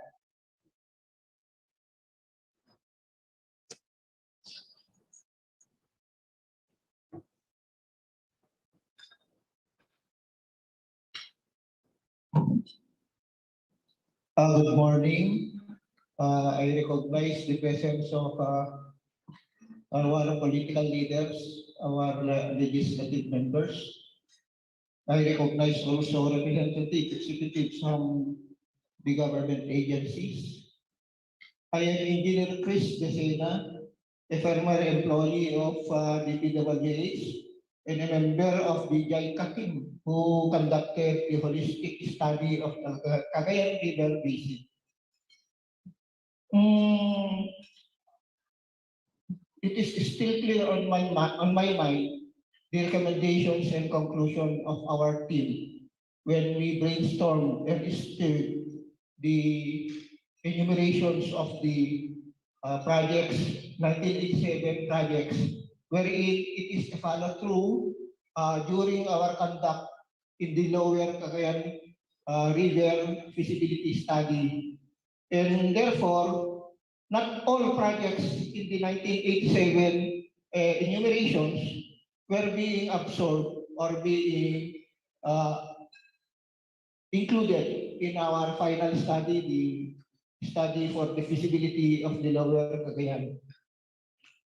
One of which is the dredging of the mouth of Cagayan River for a simple reason that it is not viable.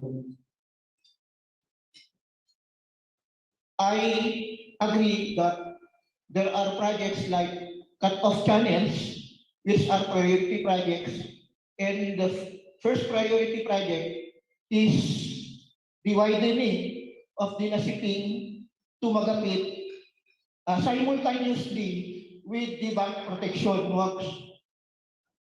I agree that after cut-off channels, there will be bank protection, there will be diking system within this, along these banks of the river. And I recall very important diking system is in Akari from maybe Mabangok to Sanha, wherein Bisagu is, Barangay Bisagu is included. There is also a diking system in Amulong and Alcala. One of major recommendation which is priority is the non-structural, which is the tree planting of the upstream portion of the riverines or the small rivers within the Cagayan River. Priority po ito, pati yung mga small dams and sabo dams. Yung water impounding dams, priority din yun, selected by NIA and Department of Agriculture. One of the non-structural measure again is the composition of the River Basin Authority. This is a very priority project. Number 3 po ito. It is before sinabi po doon, before going to those main projects na billion-billion, meron na dapat River Authority. Ito kasi yung nagsasabi ng Qualities and Umbrella Authority wherein ito magsasabi, o DPWH, bakit inuna mo yun dito sa study, ito dapat na mauna. Ganun yun. O DPWH, hintayin mo ang DLR, meron pang ginagawa sa upstream. O DLR, huwag mo muna gawin yan, sa upstream muna kayo, huwag muna sa mouth of the river. It is an authority that regulate, control, pati sa dam administration and operation o dam administrator, 5 gates ka lang. Pwede naman ng 5 gates, ma-flood ang ganitong lugar kasi ongoing ang flooding sa Alcala, ongoing ang flooding sa TUGUEGARAO. You coordinate with flood forecasting system and division sa Pag-asa kasi na-predict nila na mag-flooding after 3 days dito sa lugar na ito. I-postpone mo muna yung 5 gates mo, gawin mo muna 3 gates. It is an authority, very important authority, wherein it needs a legislative agenda. Magiging bill ito na dapat gagawin into a law para ma-create ang government agency na tinatawag na Cagayan River Basin Council or Cagayan River Basin Authority.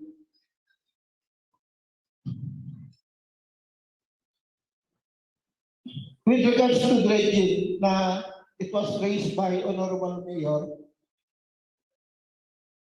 kung meron na sanang authority na sinasabi ko, siya na sana yung magre-remind o DPWH, gumawa kayo ng very holistic dredging plan. Bawal ang lugar na ito. Did you study? Did you conduct a feasibility study?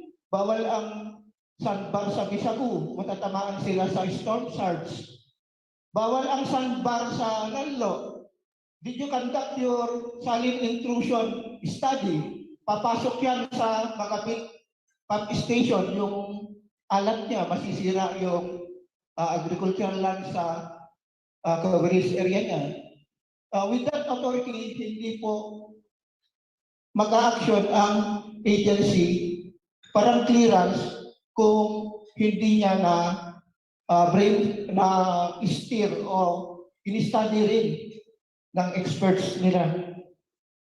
Yun lang po ang hinahanap ko na yung presentation niyo ng mga projects ay hindi lahat na fulfill sa recommendation namin sa GAICA study. Thank you very much, Engineer Chris, for your statement. Of course, noted po yan, lalo na yung creation of the Cagayan River Development Authority. So, before po tayo mag-question and answer, yung representative po ng PLGU, may statement po ba? Wala.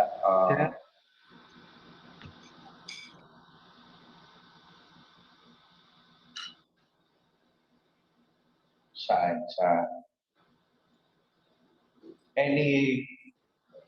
Meron bang Cagayan is also, okay, so who is representing? Mr. Chair. Secretariat of PPD. Okay, recognize ko lang ang Secretariat ng PPDO, represented by Engineer Calabazaron. If there is any statement or presentation. Yes, sir. I would just like to answer the question of Mayor Brian of Apari a while back, if I may. Please, pakiulit, Sir Calabazaron.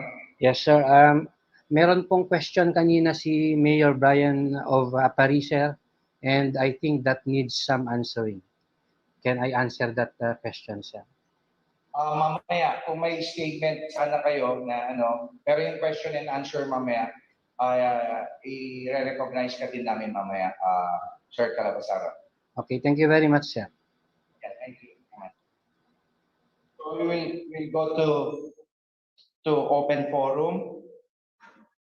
5 minutes question and question time. Okay?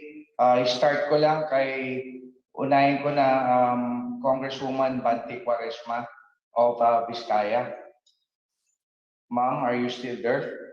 Yes, Mr. Chair, I'm still here. Yes, ma'am. Please proceed. Yeah. My question, Mr. Chair, is about the presentation earlier about the composition of the organizational structure of this Cagayan River dredging. I had seen there, I just don't know if I'm wrong, na wala naman mga representative or congressman that's a member of that organizational structure. That's one of my questions, Mr. Chair. Pwedeng pakisagot nung nag-present about the organizational structure of the dredging of Cagayan River, Mr. Chair. Ma'am, kanino po yung question ninyo? Medyo malabo po. I don't know. Ewan ko what agency yung nag-present. Pero I think the first presenter, yata. Okay, ma'am. ARD Ismael Manaligod will answer your question. Thank you, Mr. Chair. DNR ARD.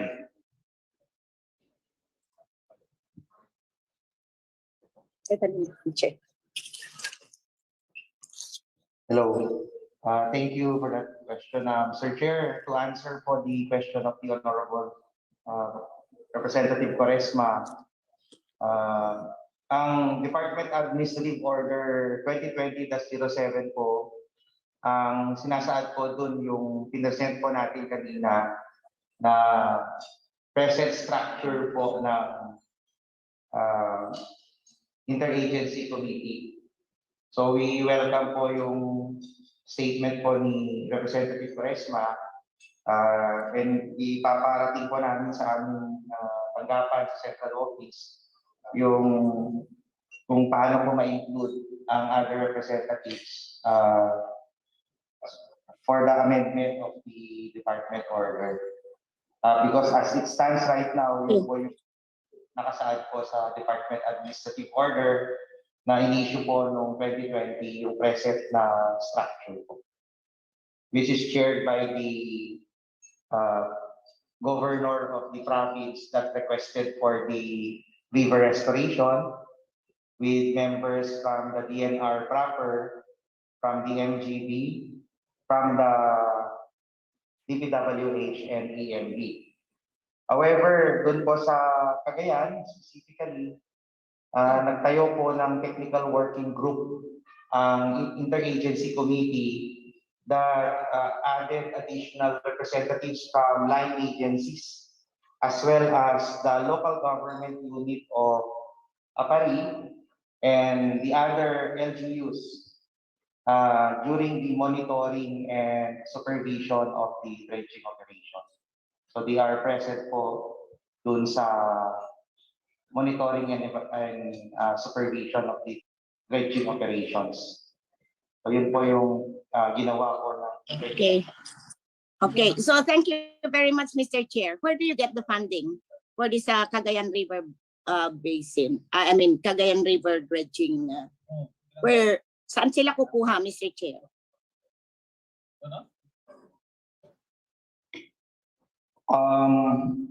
Congresswoman Quaresma, ma'am, pakiulit-ulit yung question mo. Medyo distorted. I mean, where will they get the funds for the dredging? Yes, please answer, ARD. Yes, Mr. Chair. The DAO 2020-07 mandates that there will be no funds that will be spent by the government in the dredging operations. It will be funded entirely by the contracting private dredger.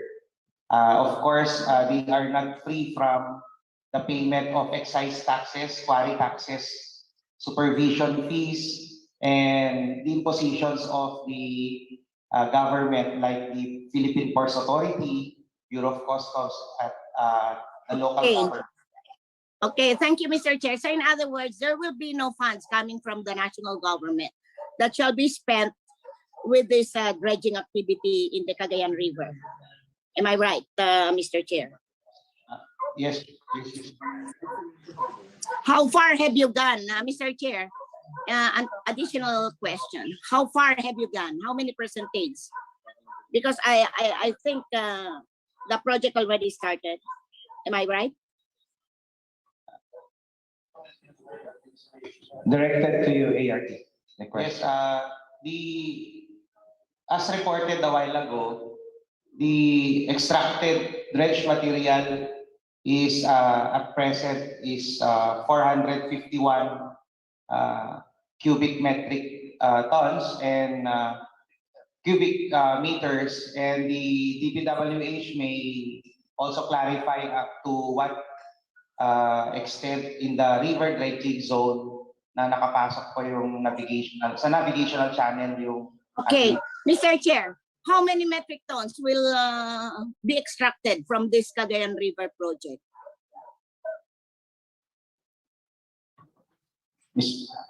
Kung Maldi, sasagot din si Director Malaluan sa inyo. No, doon siya query. Pwedeng direct na lang to kasi technical working group naman, you can direct your question to the concerned agency, ma'am. You're recognized, RD.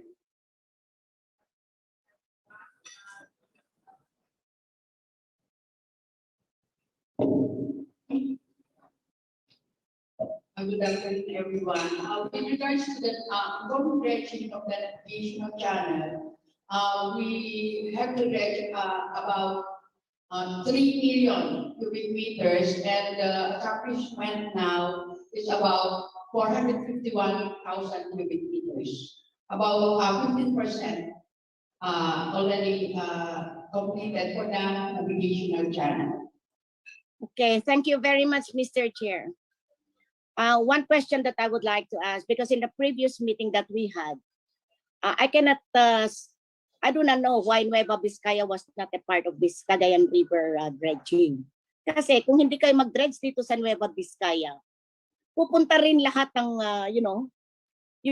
magkakaroon pa rin ng siltation dyan sa inyo. It will go to Isabela down to Cagayan, something like that. Now, isa pang tanong, Mr. Chair, kindly take note of that. Kindly take note po of that, na kailangan isali rin natin ang Nueva Vizcaya because, kumbaga, if you will not dredge the Cagayan River here in my province, wala, pupunta rin yan sa Isabela, down to Cagayan. Now, ang tanong ko, Mr. Chair, because I am very much concerned of what happened doon sa mga pag-aari na, inaari ng mga Chino sa West Philippine Sea. Ang pinagkunan nila ng kanilang pag-imbak doon sa mga yon ay nanggaling ng Palawan, Zambales, something like that. So where do you put, saan ba dinadala yung waste materials na nanggagaling sa Cagayan River? Baka mamaya ito kinukuha na naman ng China at ginagawa na namang pang-fill up sa mga waters in the West Philippine Sea. That's my worry, Mr. Chair. Yes, ma'am. If I heard you right, ma'am, yung agam-agam mo, baka yung dinedredge dadalhin sa China, ganun ba? Or sa West Philippine Sea? Hindi China, because the Philippine owns, ang ating bansang may-ari ng West Philippine Sea. Look at what had happened during the time of then President Pinoy, na yung mga minamining nila at wala naman ginagawa tong DNR na ito, basta nakarinig na lang ng mining, sige, approve ng approve. That's why ako talaga, I am an anti-mining advocate. Talagang I do not like mining in Nueva Vizcaya. O ano nangyari? China was able to put up already a large area filled with waste coming from the Philippines, baka ganyan din. Kung hindi natin i-monitor, this is just a food for thought for everyone, Mr. Chair. Kasi baka mamaya, yung dredge dyan na ilang metric tons, dinadala na naman somewhere in the West Philippine Sea. Mamaya, magugulat na lang tayo, ha? Magugulat na lang tayo. May nabuo na naman silang isla, itong mga Chinese. This is just a food for thought na, Mr. Chair. Ano? I think you agree with me, Mr. Chair. Huh?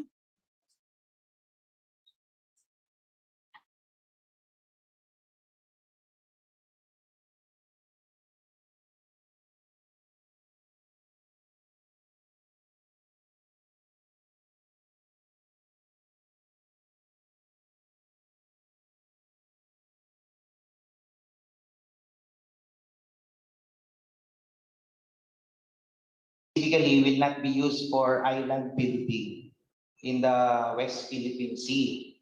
And ang isang nakikita po natin na monitoring natin po dyan, bago po umaalis po yung mga ships dito sa Port of Capari, meron pong tinatawag na Port of Destination na chinecheck po ng ating umpires from the MGB din po. Chinecheck po nila kung saan pinapadala po yung mga dredge materials. At kung sakali man pong doon po sa disputed islands, that is one cause of the revocation of the memorandum of agreement po. I hope it's... Yes, ma'am. Go ahead. I hope it's that way, Mr. Chair, because alam ko naman yan, minamining na naman yung mga nanggagaling na waste materials along that Cagayan River dahil alam mo naman, maraming iron content yan. Alam ko yan dahil ang iron nanggagaling dito sa Nueva Vizcaya, no? Okay. So another question. I'm done with this, Mr. Chairman, and thank you. Doon naman sa agriculture, I heard the regional director informing this body, since this is a joint committee meeting, about ASF po. Diba? I would like to ask the regional director, kasi meron silang programa about pig dispersal. Meron silang programa about pig dispersal, Mr. Chair.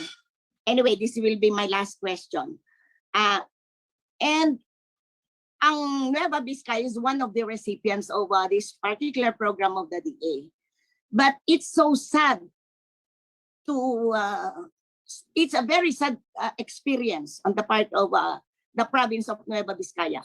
Dahil yung pig dispersal na binigay ninyo dito, siya pa ang nagkalat ng ASF dito sa Nueva Vizcaya.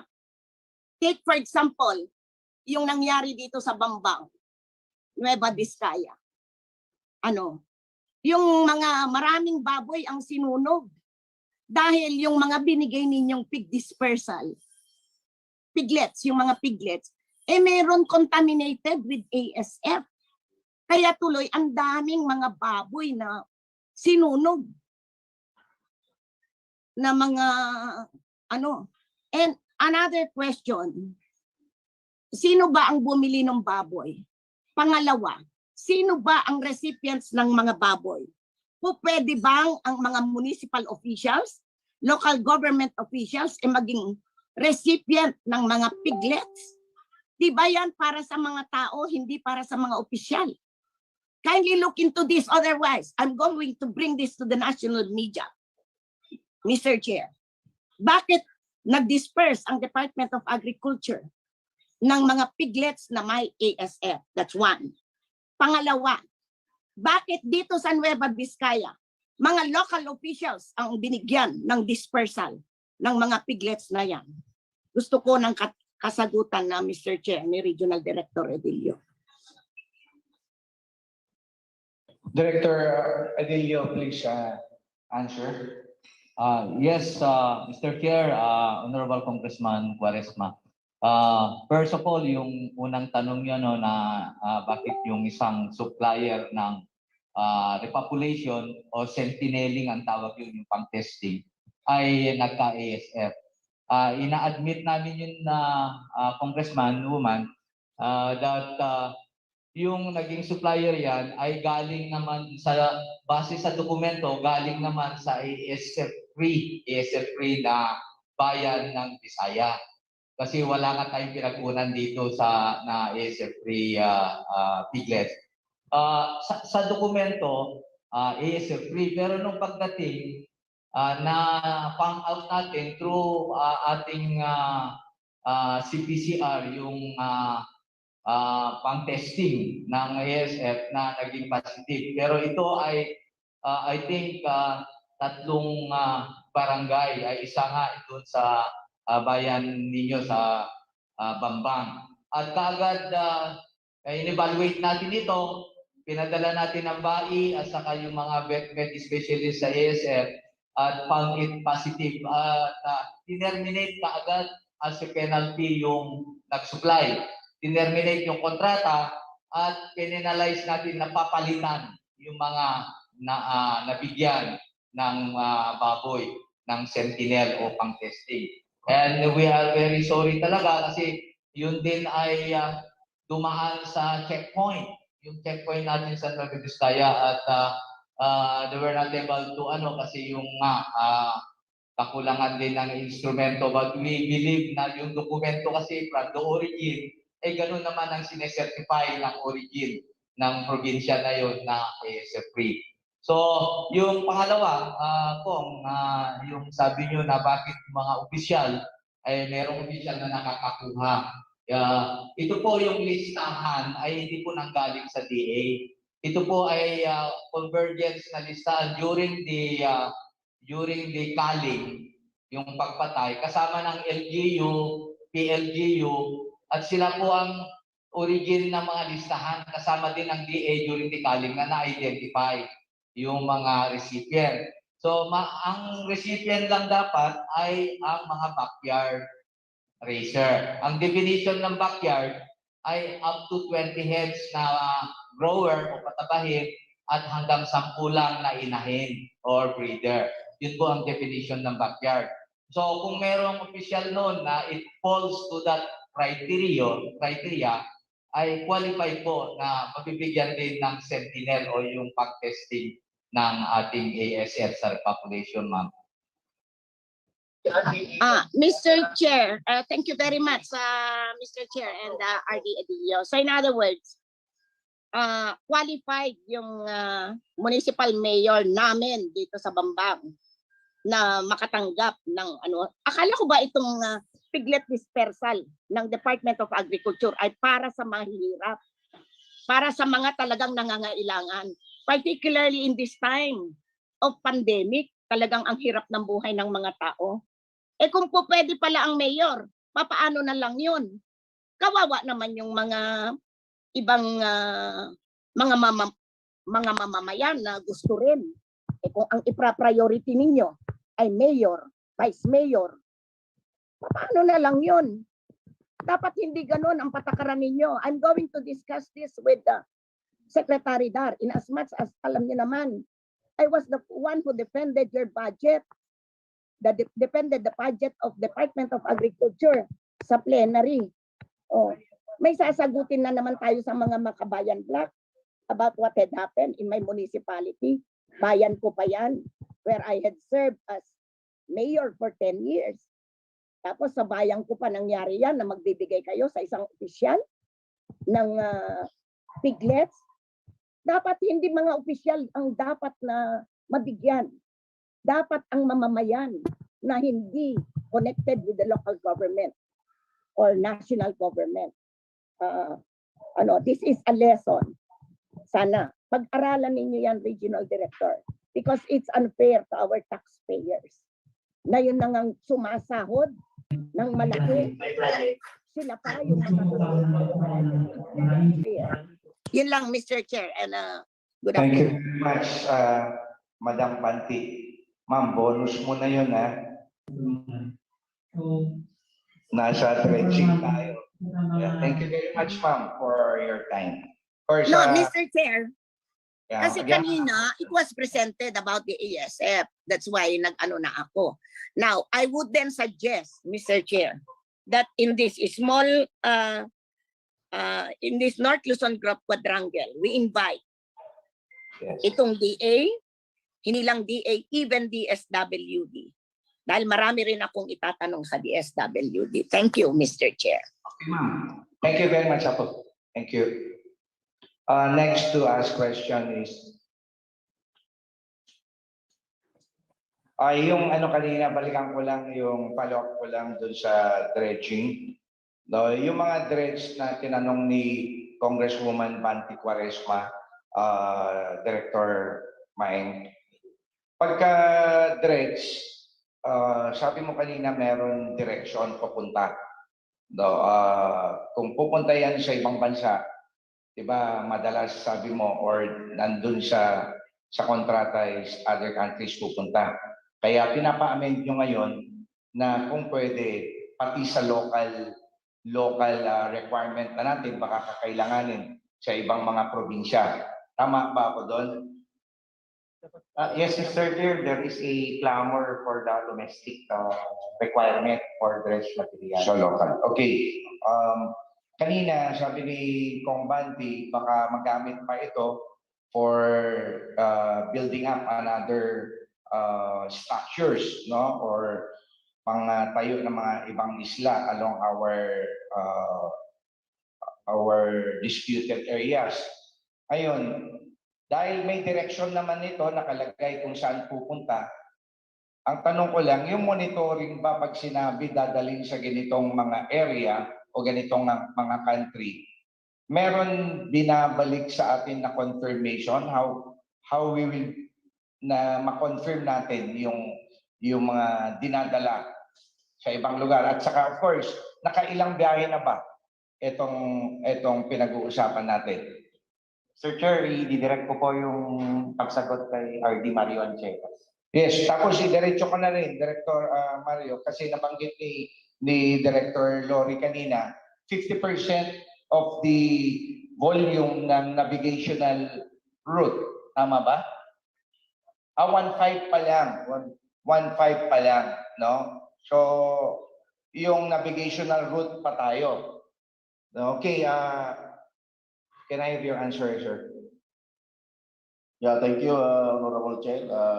As far as the materials being exported, we have the documents also coming from the Bureau of Customs as far as this destination is concerned. And upon the final destination of these materials, we will be requiring the shipments, bill operating, and the arrival of the port, the final billing and the final sales invoice, because this is what I'm mentioning during our previous meetings with the IEC, that the final billing of the taxes we pay, baka sumobra o kulang yung binayad, dito sa submission of the exporter for the final billing of the material. So, i-clarify pa rin natin yung sa final billing where the destination port is concerned, Mr. Chair. Yes, thank you, RD Mario. Ngayon, gusto din namin makakuha ng kopya na lang, no, ng mga documents na ito for validation. At ipadala natin ito para at least itong mga concerns niyo din, magtulungan na lang tayo, no, because our concern also na palaging binabato sa amin, no, ng dito sa committee is yung destination ba ay talagang doon pumupunta. And binanggit mo na yung volume, isa din yun sa gusto nyo din na malaman. Of course, ang other issues dito, it's not only about the destination, it's not only about the quantity, but more so yung quality ng dumarating doon sa area of destination. Para once and for all, malalaman natin kung ano talaga yung dinadala doon. Kasi there are also talks na ito is on other note, yung dredging na yan is may nakapaloob na ibang mga activity. Siguro naman hindi ito lingid sa atin lahat. No, that's why we are here together with the LGU. Of course, Father Manny is here. No, I encourage po, no, na kung sakali ibato nyo na lang kung ano yung mga issues natin dito, sir, para once and for all, no, medyo ma-clarify natin And we will come up with safeguards. Of course, ito, without prejudice dun sa kine-question nyo, no? Kung kailangan bang i-dredge doon, kailangan ba dun sa location, no? Na mismo dun sa mouth ng river or sa bayan ng Apari. Because there are questions na nire-raise din sina Mayor, no? So, ito lang, Director, so gusto ko lang din maliwanagan ito. So in the course of our question and answer, no, again, sana maibigay natin yung mga kaukulang mga question para masagot din natin. Mr. Chair, as you have mentioned, we will be submitting the documents in relation to this shipment. So we thank you for your observation. If we can find some gray areas as far as the monitoring is concerned, you are willing to give us the inputs and help to support this activity, Mr. Chair. Yeah, thank you very much. RD Mario, considering na siguro malamang meron ng nakapag-deliver, di ba, nakapag-out na tayo, meron na ba tayong mga copies kung saan ito nadala? As of this time? As of this time, yun yung latest na nire-require namin, Honorable Chair, because the final shipment concluded is only 2 to 4. So we will be asking the final billing, including the ASAI in the destination. Also the ASAI, as you have mentioned, the materials being shipped out, if there is an analysis in the destination, we will also be requiring those things. That's why, as we have mentioned earlier during the presentation of ARD Manaligot, that we have already conducted the initial analysis of all these materials in this location, where the source of these materials being taken out, and the final destination, we will also be asking the result of the ASAI of that material so that we can compare if it is really, pag malapit lang yan, medyo okay, pero may mga malaking discrepancy, that will be our question on the future, Mr. Chair. Okay, so tama yung ano natin, direction pa rin natin dito. We will confirm basing on dun sa documents natin. No, number 1 dun, yung quality na i-deliver, quantity na nilalabas, and of course the port of destination. Kung saan yun, no, i-confirm pa rin natin kung talagang dun naglanding itong mga ito. That's correct, Mr. Chair. Okay, it's not only about economics of the operation, but more so dun sa security, no, na concern ng ibang ating mga colleagues, no. So again,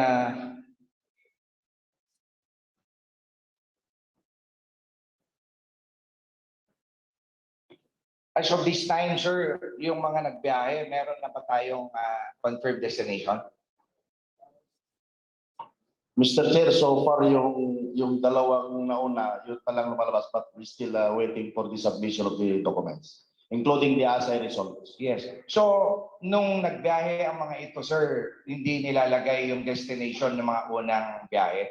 Nakalagay, Mr. Chair, actually before the vessel will depart, we have there our MTB personnel signing the draft report of the vessel before it will leave.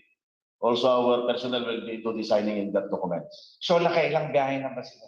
Actually, yung lumabas na sa this, 5 na. 5 loads na. So, makapag-site ka kaya ng isang destination out of dun sa 5? I will check on the makadalawa yung makukuha natin, Mr. Chair. Yung maunang nagkasunod na 2. Okay. Yeah, thank you. Next to us is DS Isabeliano, sir, if you're available.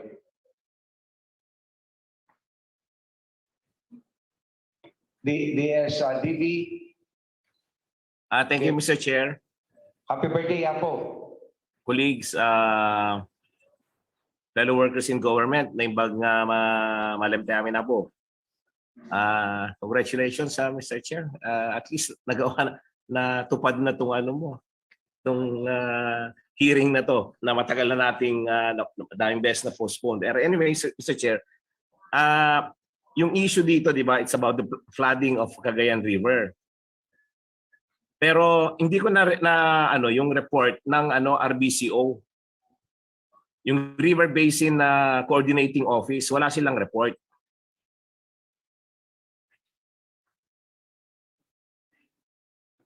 Apo DV, sino ti kayat mga sumumbat nila po? Mr. Chair? Sino ang gusto mo sumagot doon sa query mo?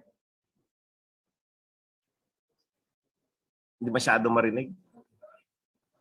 DS, sino po ang gusto niyong sumagot doon sa query ninyo? No, because Mr. Chair, under the Department of Environment, meron yung River Basin Coordinating Office na supposed to be, they're the ones handling all river basins in the Philippines.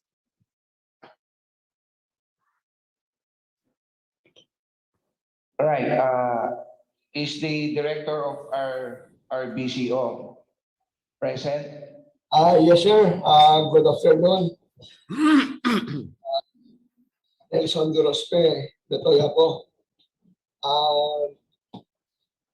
Yung pong River Basin Control Office, kami po yung nagko-coordinate ng mga activities, mga projects within the river basins. Kaya lang po, ang mandate po namin basically is coordinative. Wala po kaming regular na personnel. Ano po kami, parang ad hoc lang po kami. Basically po, kami po yung nag-ensure na meron pong mga integrated master plans, yung lahat po ng mga river basins natin. And, okay, Mr. Chair. Mr. Chair.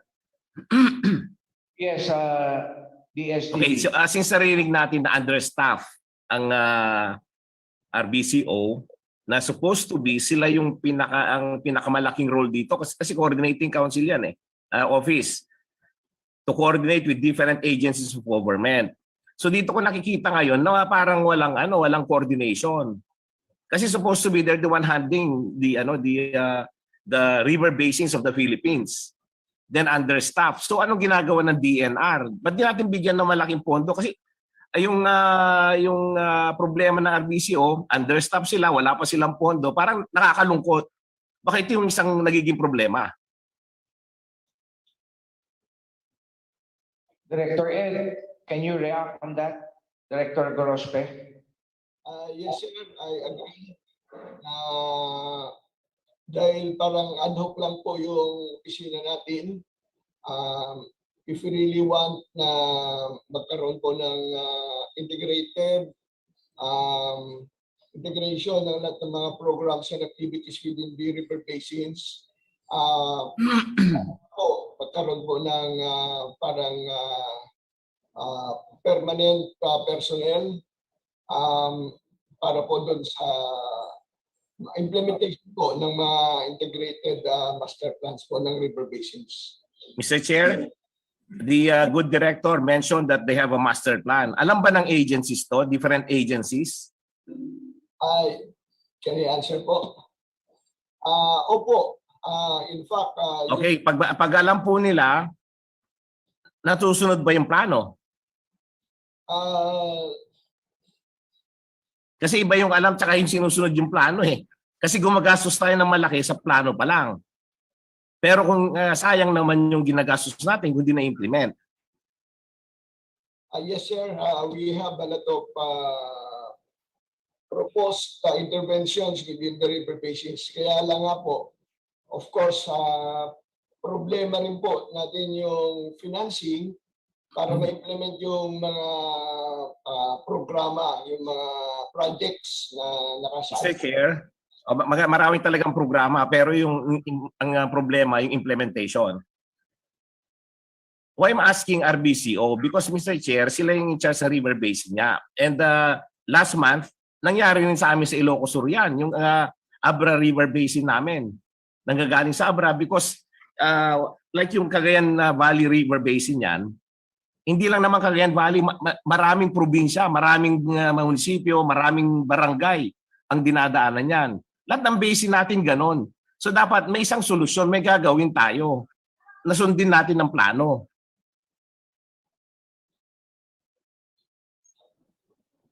I agree po with the good congressman sa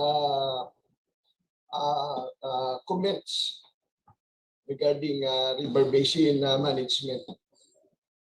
Kasi Mr. Chair, ang nangyari sa atin, napakalaking mandate sa kanila pero kapiranggot lang ang binibigay na budget. Ilan lang ang personnel nila? Paano nila ilang probinsya, ilang regions ang hinahawakan ng isa? Cagayan Valley lang, ilang regions na yan.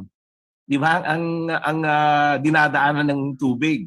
So, yun ang isa nakikita ko, Mr. Chair, na isang problema na dapat bigyan natin solusyon. Hindi lang dito sa Cagayan River, but the whole basin. Yun ang nakikita ko isang problema. Kasi mahigpit ka man sa Cagayan, kung iba namang ibang regions, hindi naman. Or isang bayan, hindi naman siya mahigpit sa mga implementing guidelines, baka malaking problema, Mr. Chair. So, I'm asking the Department of Environment na sana tignan natin to kasi even sa budget lagi kong pinaglalaban yan na dapat dagdagan at bigyan ngipin talaga yung RBCO kung gusto natin ma-prevent yung mga baha. Kasi even Marikina River, Mr. Chair, the same thing. Under nila yan pero wala, tingnan mo ano nangyari. So Mr. Chair, since siguro ibang hearing natin yon, natawagin natin yung DNR lang tsaka yung RBCO para ayusin natin to yung river basin ng North para mapag-usapan. Kasi si Director, hindi niya kayang sagutin din yan Alam niya yung mandate, but the thing is, wala silang support. Another thing, Mr. Chair, since the good secretary nung binaha ang Cagayan River, he mentioned about the planting of bamboos. May ask DNR now kung ilan na yung natanim nila at unang-una, saan yung propagation nyo? Saan ang propagation? At ilang milyon na yung na-propagate nyo? Ilang milyon na yung tumubo?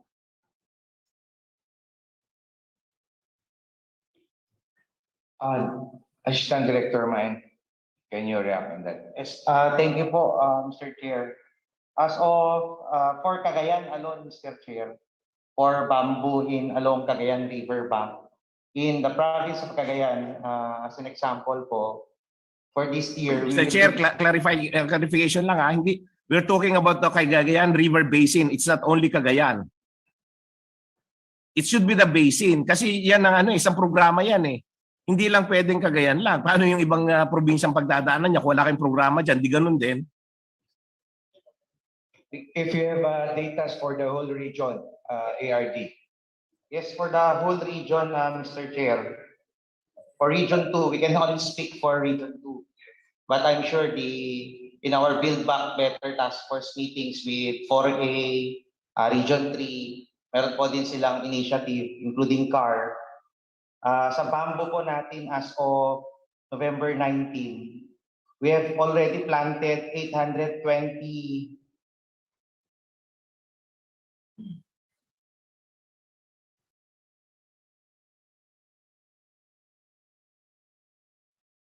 that is within the river banks.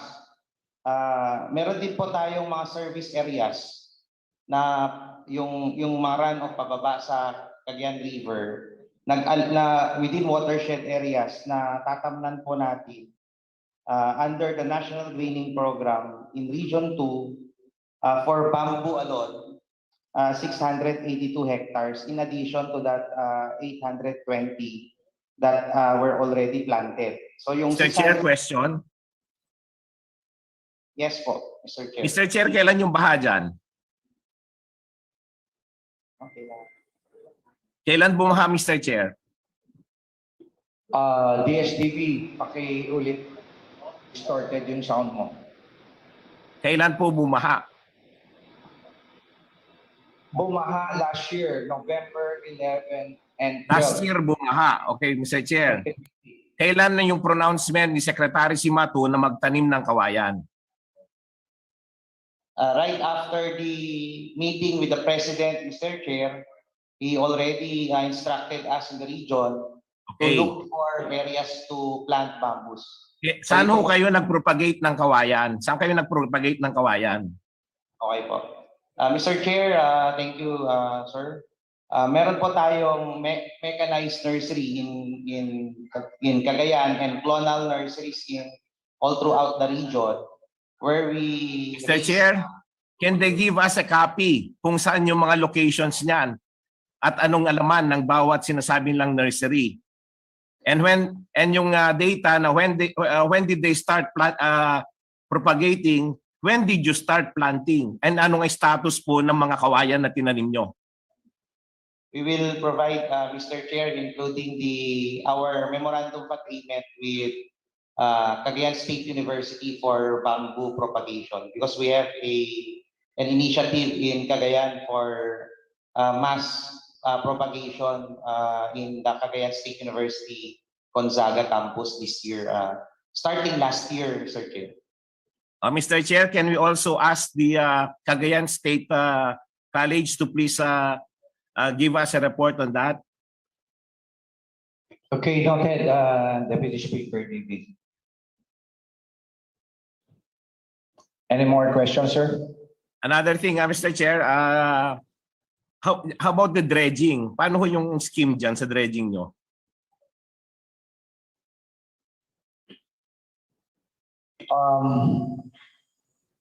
The DPWH will answer that, DSDB or DNR? Kung sino yung in charge para mas diretso na tayo. There are two types of dredging here, DS. Yung isa under sa DNR, no, ito yung private contractors na dredging, and the other dredging operation is being done by administration of DPWH. So, sino ang unahin natin dun sa dalawa? Kahit sino nakahanda, Mr. Chair. I will give it to DNR to update DSDB. Yes, thank you, Mr. Chair. Gaya po ng ni-report po namin kanina, naglabas po ng kautusan ang DPWH, DNR, DILG, and Department of Transportation to rationalize all dredging activities in the Philippines. So meron pong 4 na modes na binigyan ng procedure ang joint memorandum circular na yan. Ang una po yung dredging for commercial utilization, which is under the Philippine Mining Act. Ang pangalawa po yung DPWH by administration for flood control mitigation. Ang pangatlo po yung LGU-led flood control projects through dredging without commercial utilization po yung dalawa na yan. At yung pang-apat po na sinusupervise ng DNR with the DPWH. Yan po yung river restoration project na kung saan po, and to answer also the question of the good mayor of Apari, we start from the river delta along the coastline to open up the navigational channel dun po sa heavily silted river. Example is in Cagayan River. So to come up with true river restoration through dredging activities, we have to open up first yun pong river delta para po makapasok yung large-scale dredgers natin at going upstream. Kaya po nagsisimula sa bukana ng river from the coastline. Yun po yung rationalization kung bakit po nagsisimula tayo sa river delta. Based on the administrative order na inisyu po ni Secretary Simatu noong June 6, 2020, nakikinita po kasi ito na annual na occurrence yung major floodings in heavily silted rivers in the Philippines. Kaya po naglabas na June 2020, bago pa man po yung Typhoon Ulysses ng rationalized procedure on river restoration in the Philippines. Yun po yung ginamit po dyan sa Cagayan River Restoration Project, Mr. Chair. Salamat po. Mr. Chair, kasi gusto ko po matuto kasi sa amin binabaha din last month. Binaha yung Candon, Santa Maria, dahil binaha sa 2nd District. So, Ano yung no commercialization? Anong MOA na yun? Can they explain? Kasi gusto ko matuto eh. Any reaction, ARD? Hindi ko namin masyadong Naintindihan. DS, pwede pakiulit yung... Yung ano yung no commercialization, paano yan? No commercialization, para may nabanggit eh. Ano yun? Opo, yun pong commercial use, yun pong tinatawag nilang for-profit dredging ay doon po sa ibang modes. Pero doon sa river restoration through dredging, yun pong binabayaran ng private contractor ay as a result of the impositions by our laws on quarry fees and excise taxes on quarry materials. But nakasaad po dyan sa administrative order ng DNR that if upon assay or upon evaluation of the dredged material, lumagpas po sa standard ng no commercial value yung makukuha, the materials will also be levied additional fees based doon sa standard po ng mineral taxes on minerals na nakukuha po sa mga mineral resources po natin. So Mr. Chair, sino nagche-check yung sino yung standard? Sino nagche-check niyan? DNR din? Ang MGB po MGB na. Okay. Yes. So Mr. Chair, may mga report na rin kung ano yung mga minerals diyan, no? I'm sure. May report na rin. Meron na po, Mr. Chair. Can we get also yung sa report yung quantity kung ano yung mga different minerals na kukuha diyan? Sige po, bibigyan po namin, Mr. Chair, ang committee nung geological assessment survey na ginawa po ng MGB Region 2 in the river dredging zone in Cagayan River po. Then, Mr. Chair, yung isang scheme, kasi dalawang scheme yung no commercial use, di ba? Ano yung isang scheme pa? Hindi ko masyadong nakuha yon. Yung unang scheme po, Mr. Chair, based JMC, yan po yung covered ng Philippine Mining Act. Yan po yung depende sa area na kinukuhanan ng quarry resources or dredge materials. Kung yan po ay below 5 hectares and below, yan po ay minamanage ng Provincial Mining Regulatory Board. At kapag po ang area na pinagkukuhanan ng resources ay above 5 hectares up to 20 hectares, ang permit po ay kinukuha sa Mines and Geosciences Bureau. At kung lumagpas po ng 20 hectares hanggang 100 hectares, ang permit po ay nagsisimula nga po sa Mines and Geosciences Bureau at i-approve po ng Secretary po ng DNR, Mr. Chair. Okay. Yung po yung commercialization po. Yeah, thank you, Mr. Chair, for the information. So can we get all the copies of yung mga MOA? Kasi I'm very sure other members of Congress are also interested because in our areas may mga flooded area, mga areas kami. Yes, Mr. Chair, we will provide the documents to the committee po. That's all, Mr. Chair. Thank you. Okay, agayaman na po, DS. Happy birthday po ulit sa inyo. Agayaman na po. Follow up ko lang doon sa question kanina ni DS. No, it concerns sa buong sa national. Yung nabasa ko yung presentation natin as per yung DAO 2007, tama ba yun, ARD? Yes, Mr. I think 3 probinsya pa lang ang merong kontrata. Sa kasalukuyan po, Mr. Chair, meron po sa Zambales, Mindoro, Iloilo. I think those are the provinces have different DAOs, specific sa province, Mr. Chair. So- So, the DAO 2020-07, yun yung applicable to any province, Mr. Chair. Pero considering na pang-apat pa lang ang probinsya ng Cagayan, tama ba? Ibig bang sabihin sa ibang probinsya katulad dito sa Region 2, wala pa tayong siltation doon na kailangan unstretching sa area? Katulad ng Isabela, katulad ng Vizcaya, wala pa bang... Actually, on that matter, Mr. Chair, yung Isabela, they're also interested on this dredging scheme. That's why they are also asking. Di Vizcaya, meron na po. Sumulat na po si Governor Padilla to our secretary that they are also interested for the dredging of the Magat River.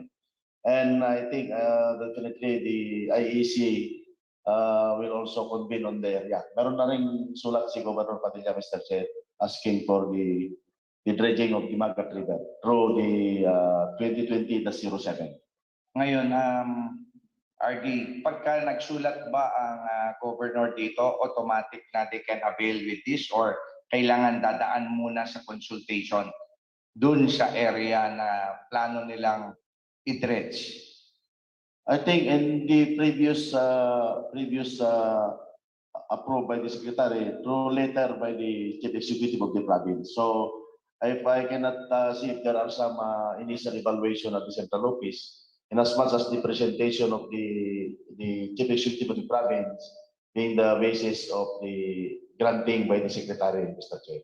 Yes, hindi. Kaya ko na itatanong ito kung sakaling maisip ng governor ng ibang probinsya no, na mag-seek o mag-avail nitong program ng national government at magkaroon ng conflict sa local, sa munisipyo, sa mayor. Hindi na ba papakinggan kung anong stand ng municipal local government unit when it comes to the application of these programs? Mr. Chair, to answer your question po, the letter of concurrence, actually per the administrative order po, the LGU will request inclusion to the program under the river restoration program based on that administrative order. Ang gagawin lang po ng DNR Secretary is to confirm that they can now avail with the provisions of the DAO. Ang ibig sabihin po nun, dadaan po sa mga proseso kung saan po yung approving ng permit. Usually po meron pong mga public consultations na gaganapin. So unang-una po, magkikik in yung paggawa ng DPWH ng appropriate dredging method through the river dredging master plan. So kapag nakagawa po ng river dredging master plan po for that river yung DPWH, magkikik in naman po yung separate mandate ng EMB to come up with the environmental impact assessment study for that entire stretch of the river dredging zone based on the master plan. At nandun din po based sa batas ng EIA, Sir Chair, na marami pong public consultations na gagawin, both public and technical scoping ang gagawin. At pagkatapos din po niyan, ay magkikik in naman po yung mandate ng MGB to accredit po yung mga permittees natin ng river dredging. So yun pong ibinibigay ng DNR Secretary is, in short, is in concurrence to the request that the LGU can now proceed with the process of getting permits, of putting up the interagency committee that will eventually craft the policies specific for the circumstances ng specific river na po yun, based on local conditions. So it's up to the IAC and the corresponding bodies na itatalaga ng interagency committee in consultation with the LGUs kung ano po yung mga policies that will best implement the river restoration in that specific river po. Thank you, Director ARD May.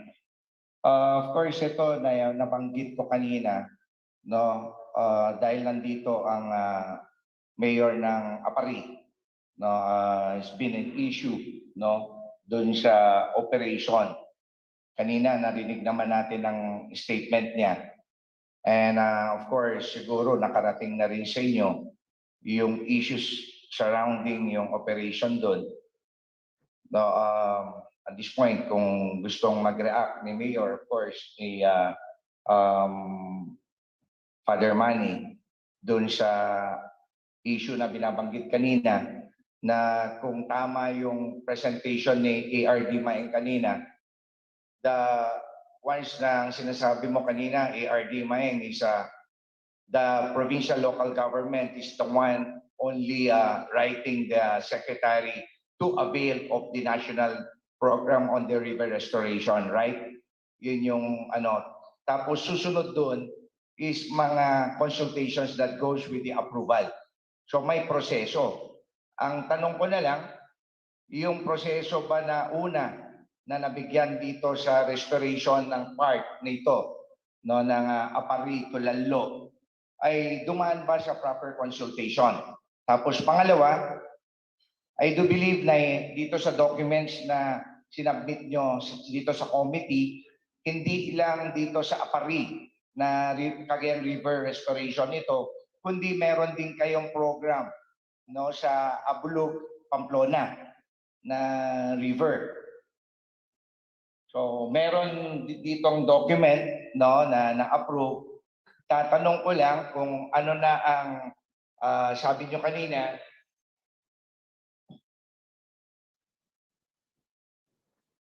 nandito kasi yung record, no, informing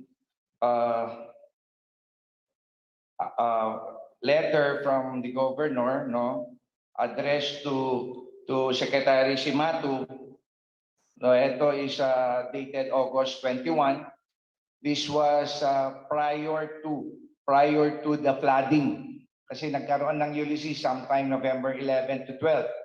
So lahat na itong mga dokumentong ito was lahat kako na lang ng pangyayaring ito ay nangyari or gumagalaw prior to the flooding. No, so etong tanong ko lang, na-fast track lang kasi lahat ito, no, nang dahil sa flooding.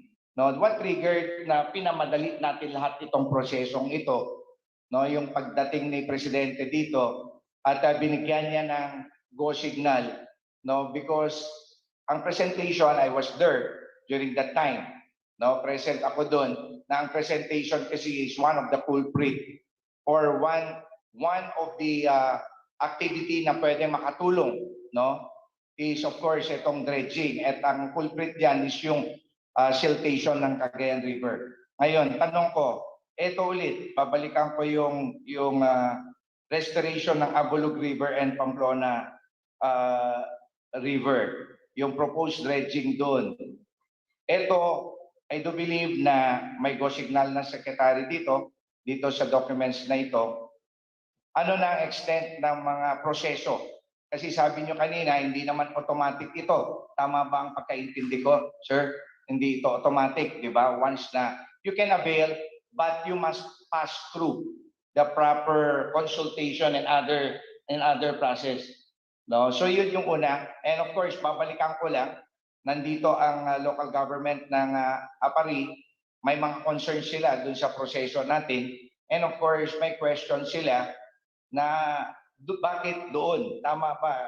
Kaya pakiulit na lang, Mayor, yung issues natin, no, sa munisipyo, sa Apari.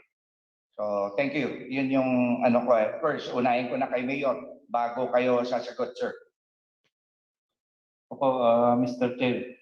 Yung tanong po namin kanina, Mr. Chair, yung sa Apari, kung bakit po doon sa bunganga po ng Cagayan River, yung ginagawang dredging, hindi naman kami ang nababaha doon na affected.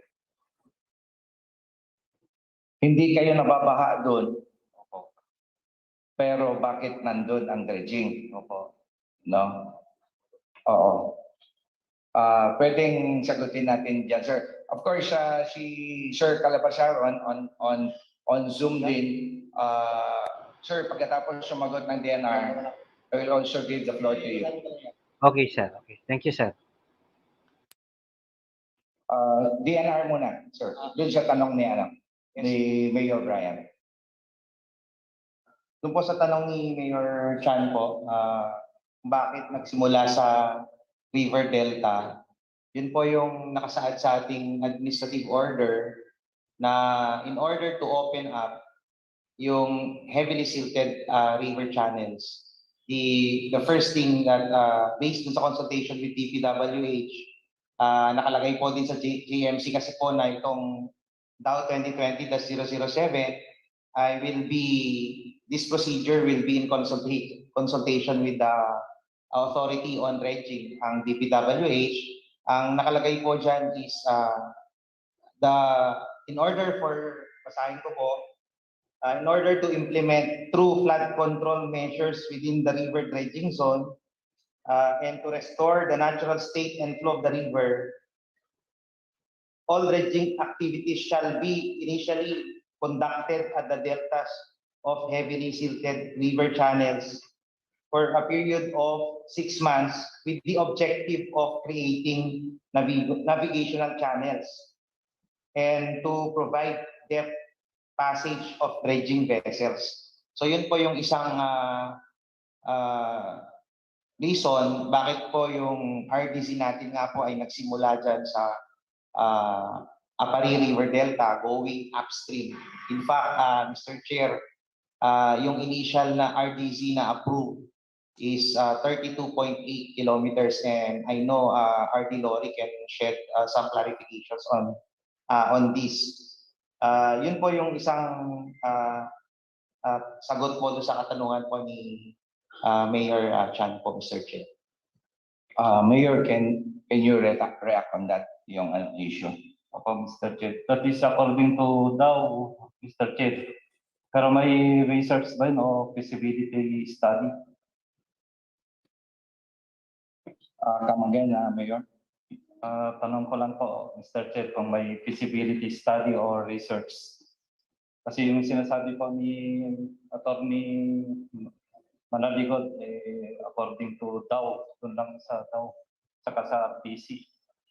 Can I add on to that? Yes, I recognize Director Mario. Mr. Chair, the study of the JICA is 1987. Malalim pa ang ilog noon. Ngayon, nagkakaroon tayo ng mga problema, kaya lumalabas yung mga flooding kasi puno na yung mga ilog. So since then, 1987 up to the present, how many metric tons or cubic meter have been deposited in the mouth of the river? And the river process, and the dredging process, usually start on the downstream. That's why it was stated on the DAO that to have a navigational channel going to reach these deltas on the upstream, we have to start on the mouth of the river. That's why the dredging start on the mouth of the river. That's my answer, Mr. Chair. So yung sa ngayon, wala talagang feasibility study prior to that DAO na pinabas. Sir Chair, Yes. may I request RD Lori to explain the river dredging master plan of the Cagayan River po. I believe meron po tayong Cagayan River dredging master plan prior to any operation nitong DAO po. Yes, prior to that, ang itanong ko lang, Director ARD Maeng, anong nauna, yung DAO o yung bago na tapos yung master plan? Sinasabi po kasi sa DAO na bago po magsimula ang any dredging operation, kailangan po na mag-establish ang DPWH ng isang plano for the river dredging zone. So I believe po yun po yung nauna bago po tayo nag-accredit, sagawa ng mga evaluation dun sa mga nag-apply. Okay, so yung master plan, Director Lori, kailan yun na kompleto? Kasi kung tama yung pagkaintindi ko kanina kay Director Maeng, yung daw only setting up no yung policy na pwedeng mag-river restoration. But after that, ipe-prepare yung master plan, and after master plan, saka tayo gagalaw. Tama ba yun? Yung proseso ng pagkuha, kung sino magdedress, lahat. So ngayon tanong ko, Director Lori, kailan na-approve or nagawa yung master plan? Yung master plan bang yan is also the same as feasibility study na tinatanong ni Mayor Brian? Yes, Mr. Chair. Actually, the master plan for the 32.8 kilometer dredging zone was undertaken by DPWH and was prepared after first meeting of the interagency committee. Ibig sabihin po na nabigyan na ng concurrence si Governor magkaroon ng rehabilitation to dredging activities sa Cagayan River. Then kinonvene ang interagency, and doon po napag-usapan, and considering din po under the DAO na it is the DPWH who is responsible for the preparation of the master plan and the determination of the river dredging zone po. Kaya kami po ang nag-prepare ng master plan, and kami ang nag-determine na river dredging zone base po. Kasi we conducted a bathymetric survey in the preparation of the master plan, and also a slope stability analysis dun sa bathymetric survey to determine ano yung mga silted areas within the Cagayan River. And dun sa slope stability analysis is to determine the extent of possible bank collapse.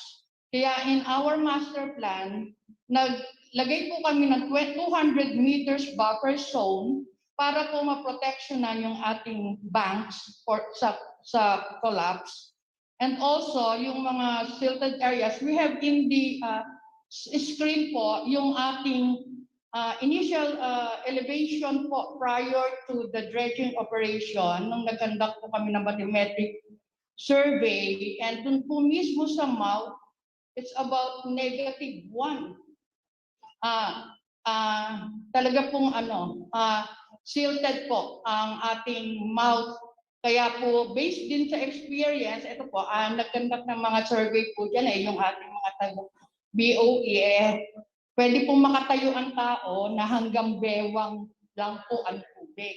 Kaya talaga po, kasi yun yung effect nung alon papasok ng kaya po talagang silted po yung mouth natin. While malawak na po ang mouth natin, about 1.8 kilometers, pero silted po talaga yung mouth. Kaya kailangan po natin, sabi nga po ni ARD Manaligo, na kailangan po natin umpisahan sa mouth dahil po para nga makapasok at mapuntahan po natin yung mga sandbars or yung mga silted areas sa itaas po. Ang isa nga pong pinakitang malaking sandbar natin is nandun lang po sa Kamalanyugan, which is about 8 kilometers away from the mouth. Kailangan po natin marating yun, and papaakyat po. Yun po ang kaya natin inumpisahan sa mouth. Thank you, Ma'am Mardy. Ulitin ko lang yung nung ginagawa natin, I do believe, siyempre dun sa preparation ng master plan, highly technical yung approach natin, pero but then again, bukod dun sa technicalities na ito, kailangan din ma-involve natin, di ba, yung affected areas. Kaya ulitin ko lang, nagkaroon ba ng consultation sa local government affected? Not necessarily sa Apari, but more so on different areas, Apari, Camalanyugan, Lalo. And of course, dito sa susunod, kung wala pang nangyayari, no? Kung meron ba, kasi syempre ma'am, naniniwala naman ako technically kung tama yung sa inyo, no, hindi ko na kukontrahin yan. But then again, some inputs can also be given by the local government concerned. No, sabi nga natin, mas alam din nila yung area nila. no? Sa atin naman, no, technically alam natin na maluwag 'yan, mababaw 'yan, no? So ulitin ko lang, nagkaroon din ba ng consultation noon time na 'yan, yung one of the process of approving itong mga ginagawa natin ngayon? Kasi after sa iyo, Mayor, magre-react din ang provincial government sa atin, no, para wala sila masabi sa atin na hindi natin pinapakinggan yung side nila. Okay, you recognize, ma'am. Mr. Chair, I'm Attorney Teddy po, the Municipal Administrator of LGU Apartment.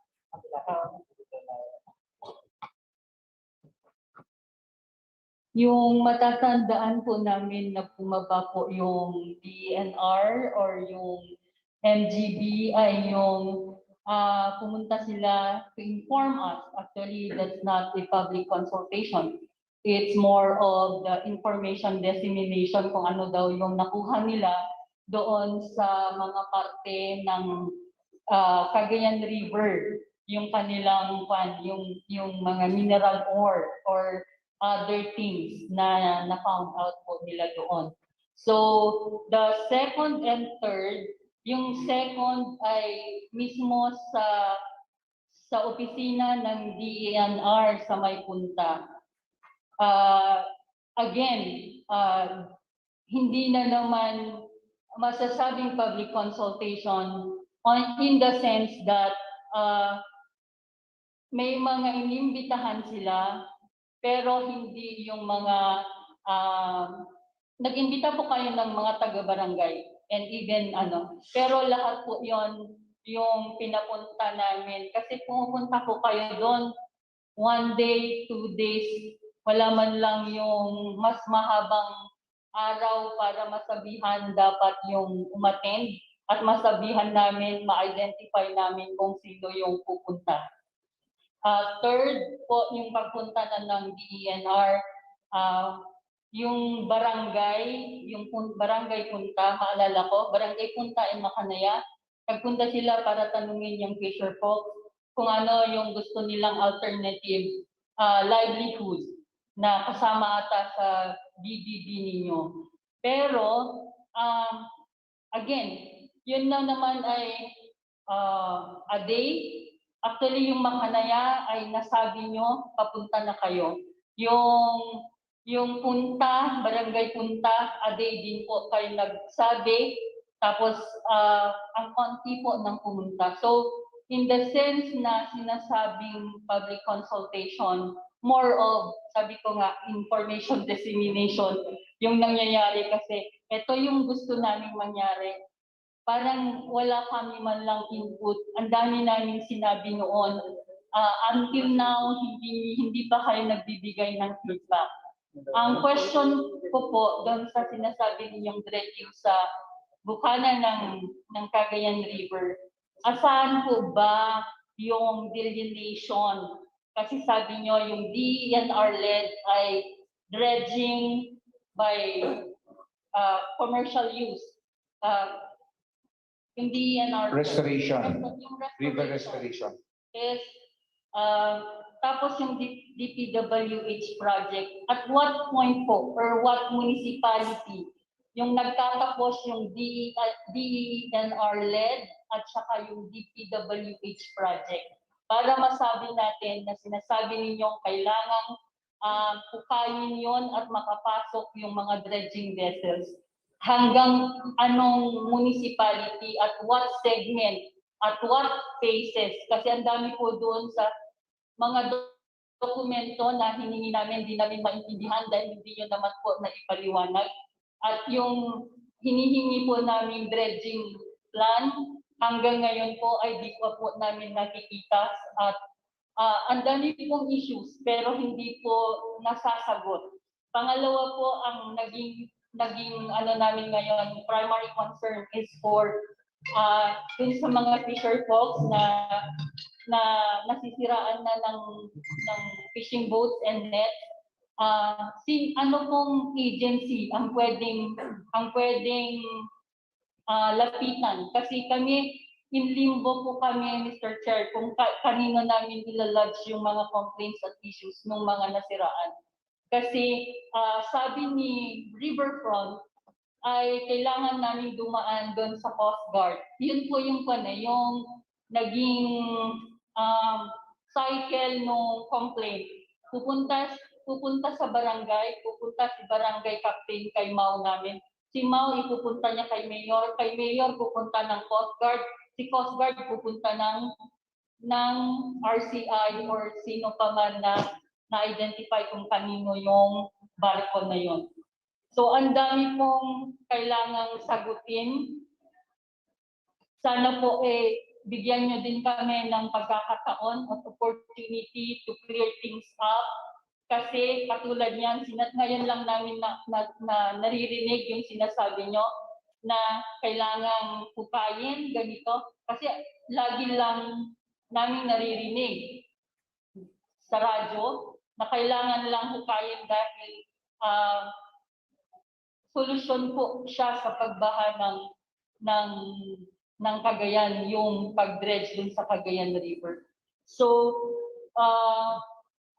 yung kung sinasabi ni Ma'am, yung dun sa daw, marami po dun sa proseso kung kailan yung katulad ng tanong kanina at paglilinaw ni Congressman Lara, na yung kung daw, nauna ba yung daw? At maalala ko po, ang sinasabi po ng mga taga NEB po na nagpunta doon sa pagpapaliwanag kung ano yung mga nakuha nila doon sa Cagayan River noon ay in 2 months time or in 1 month, parang a week lang, sisimulan na yung dredging. Actually, kung siguro makikita niyo po doon sa datos ninyo nung pagpunta niyo sa Apari ay ang lapit lang po nung pagpunta nila to explain kung ano yung mga nakuhang ores doon sa pagsisimula ng dredging operation. Yeah, thank you. Sir, before mag-react ka, total naman nakanote lahat sa inyo yung mga issues ni na Mayor, through of course our municipal administrator, para walang masabi sina PLGU sa atin. I would like to recognize, makasabihin na hindi natin sila i-recognize dito. You have the floor, Sir Calabazaron. No, you are recognized, sir. Thank you very much, sir. Anyway, yung daw po na nabanggit ni ARD Manaligod ay nakaangkor ho sa pag-aaral yon. Siyempre, bago nila nilagay yung provision na yon ay tiningnan nila yung mga pag-aaral hindi lang sa Pilipinas kung hindi sa buong mundo na ang mga rivers ngayon ay nagkakaroon na ng delta at ito ay isang parang indication na meron na talagang pagbaba ng level ng mga ilog natin at bumababa na rin ang kanilang kapasidad, yung carrying capacity nila dahil dito. At ang isa pang practical na rason dito po ay alam natin na ang mga malalaking dredging facilities or equipment ngayon ay nakalagay sa mga ships. Ship po ang malalaking dredging facilities ngayon. Kaya manggagaling po dapat sa dagat, swerte natin at ang mga ilog natin ay lumalabas sa dagat. Kaya manggagaling sa dagat ang mga dredging facilities natin na papapasukin para mas mapapabilis ang ating pagdedredge. Dahil kung ang gagamitin po natin ay yung mga maliliit na land-based na mga dredging equipment, ay mas matagal po ang ating gagawing pagdedredge pag gano'n ang approach natin. Pangalawa po, itong Cagayan River restoration through dredging na ito ay isang revenue generation activity ito ng mga hindi lamang ng probinsya kundi pati ng munisipyo at pati na rin yung mga barangay. Kaya nga po ito ay napili ng ating gobernador na pamamaraan upang ma-dredge ang Cagayan River dahil bago pa po yung flooding noong November 2020, ay marami na pong lumalapit sa atin, sa provincial government, na willing silang i-dredge. Dahil ang lagi nating sinasabi, pagka-dredging, bilyon ang gagastusin ng gobyerno dyan. Pero ito, mga lumalapit sa atin, even before the November 20 occurrence of the super or mega flooding, ay meron nang lumalapit sa atin at sinasabi nila, we will dredge your river for free. Pero syempre, kukunin namin yung mga dredged materials. Ang tawag nga nila is waste daw. Pero hindi believe doon si governor, alam niya na hindi waste yun, kaya hindi rin siya papayag na hindi sila magbabayad. Kaya in-incorporate din po natin dito sa Cagayan River Restoration through dredging yung power ng ating provincial government na makapag-extract din ng fees. Yun nga po yung quarry fees. So dito sa quarry fees na ito, we project na bilyon siguro ang makukuha natin dito in the entire duration of the dredging period. At makikinabang hindi lamang ang probinsya, munisipyo, lalo na ang mga LGUs natin dito.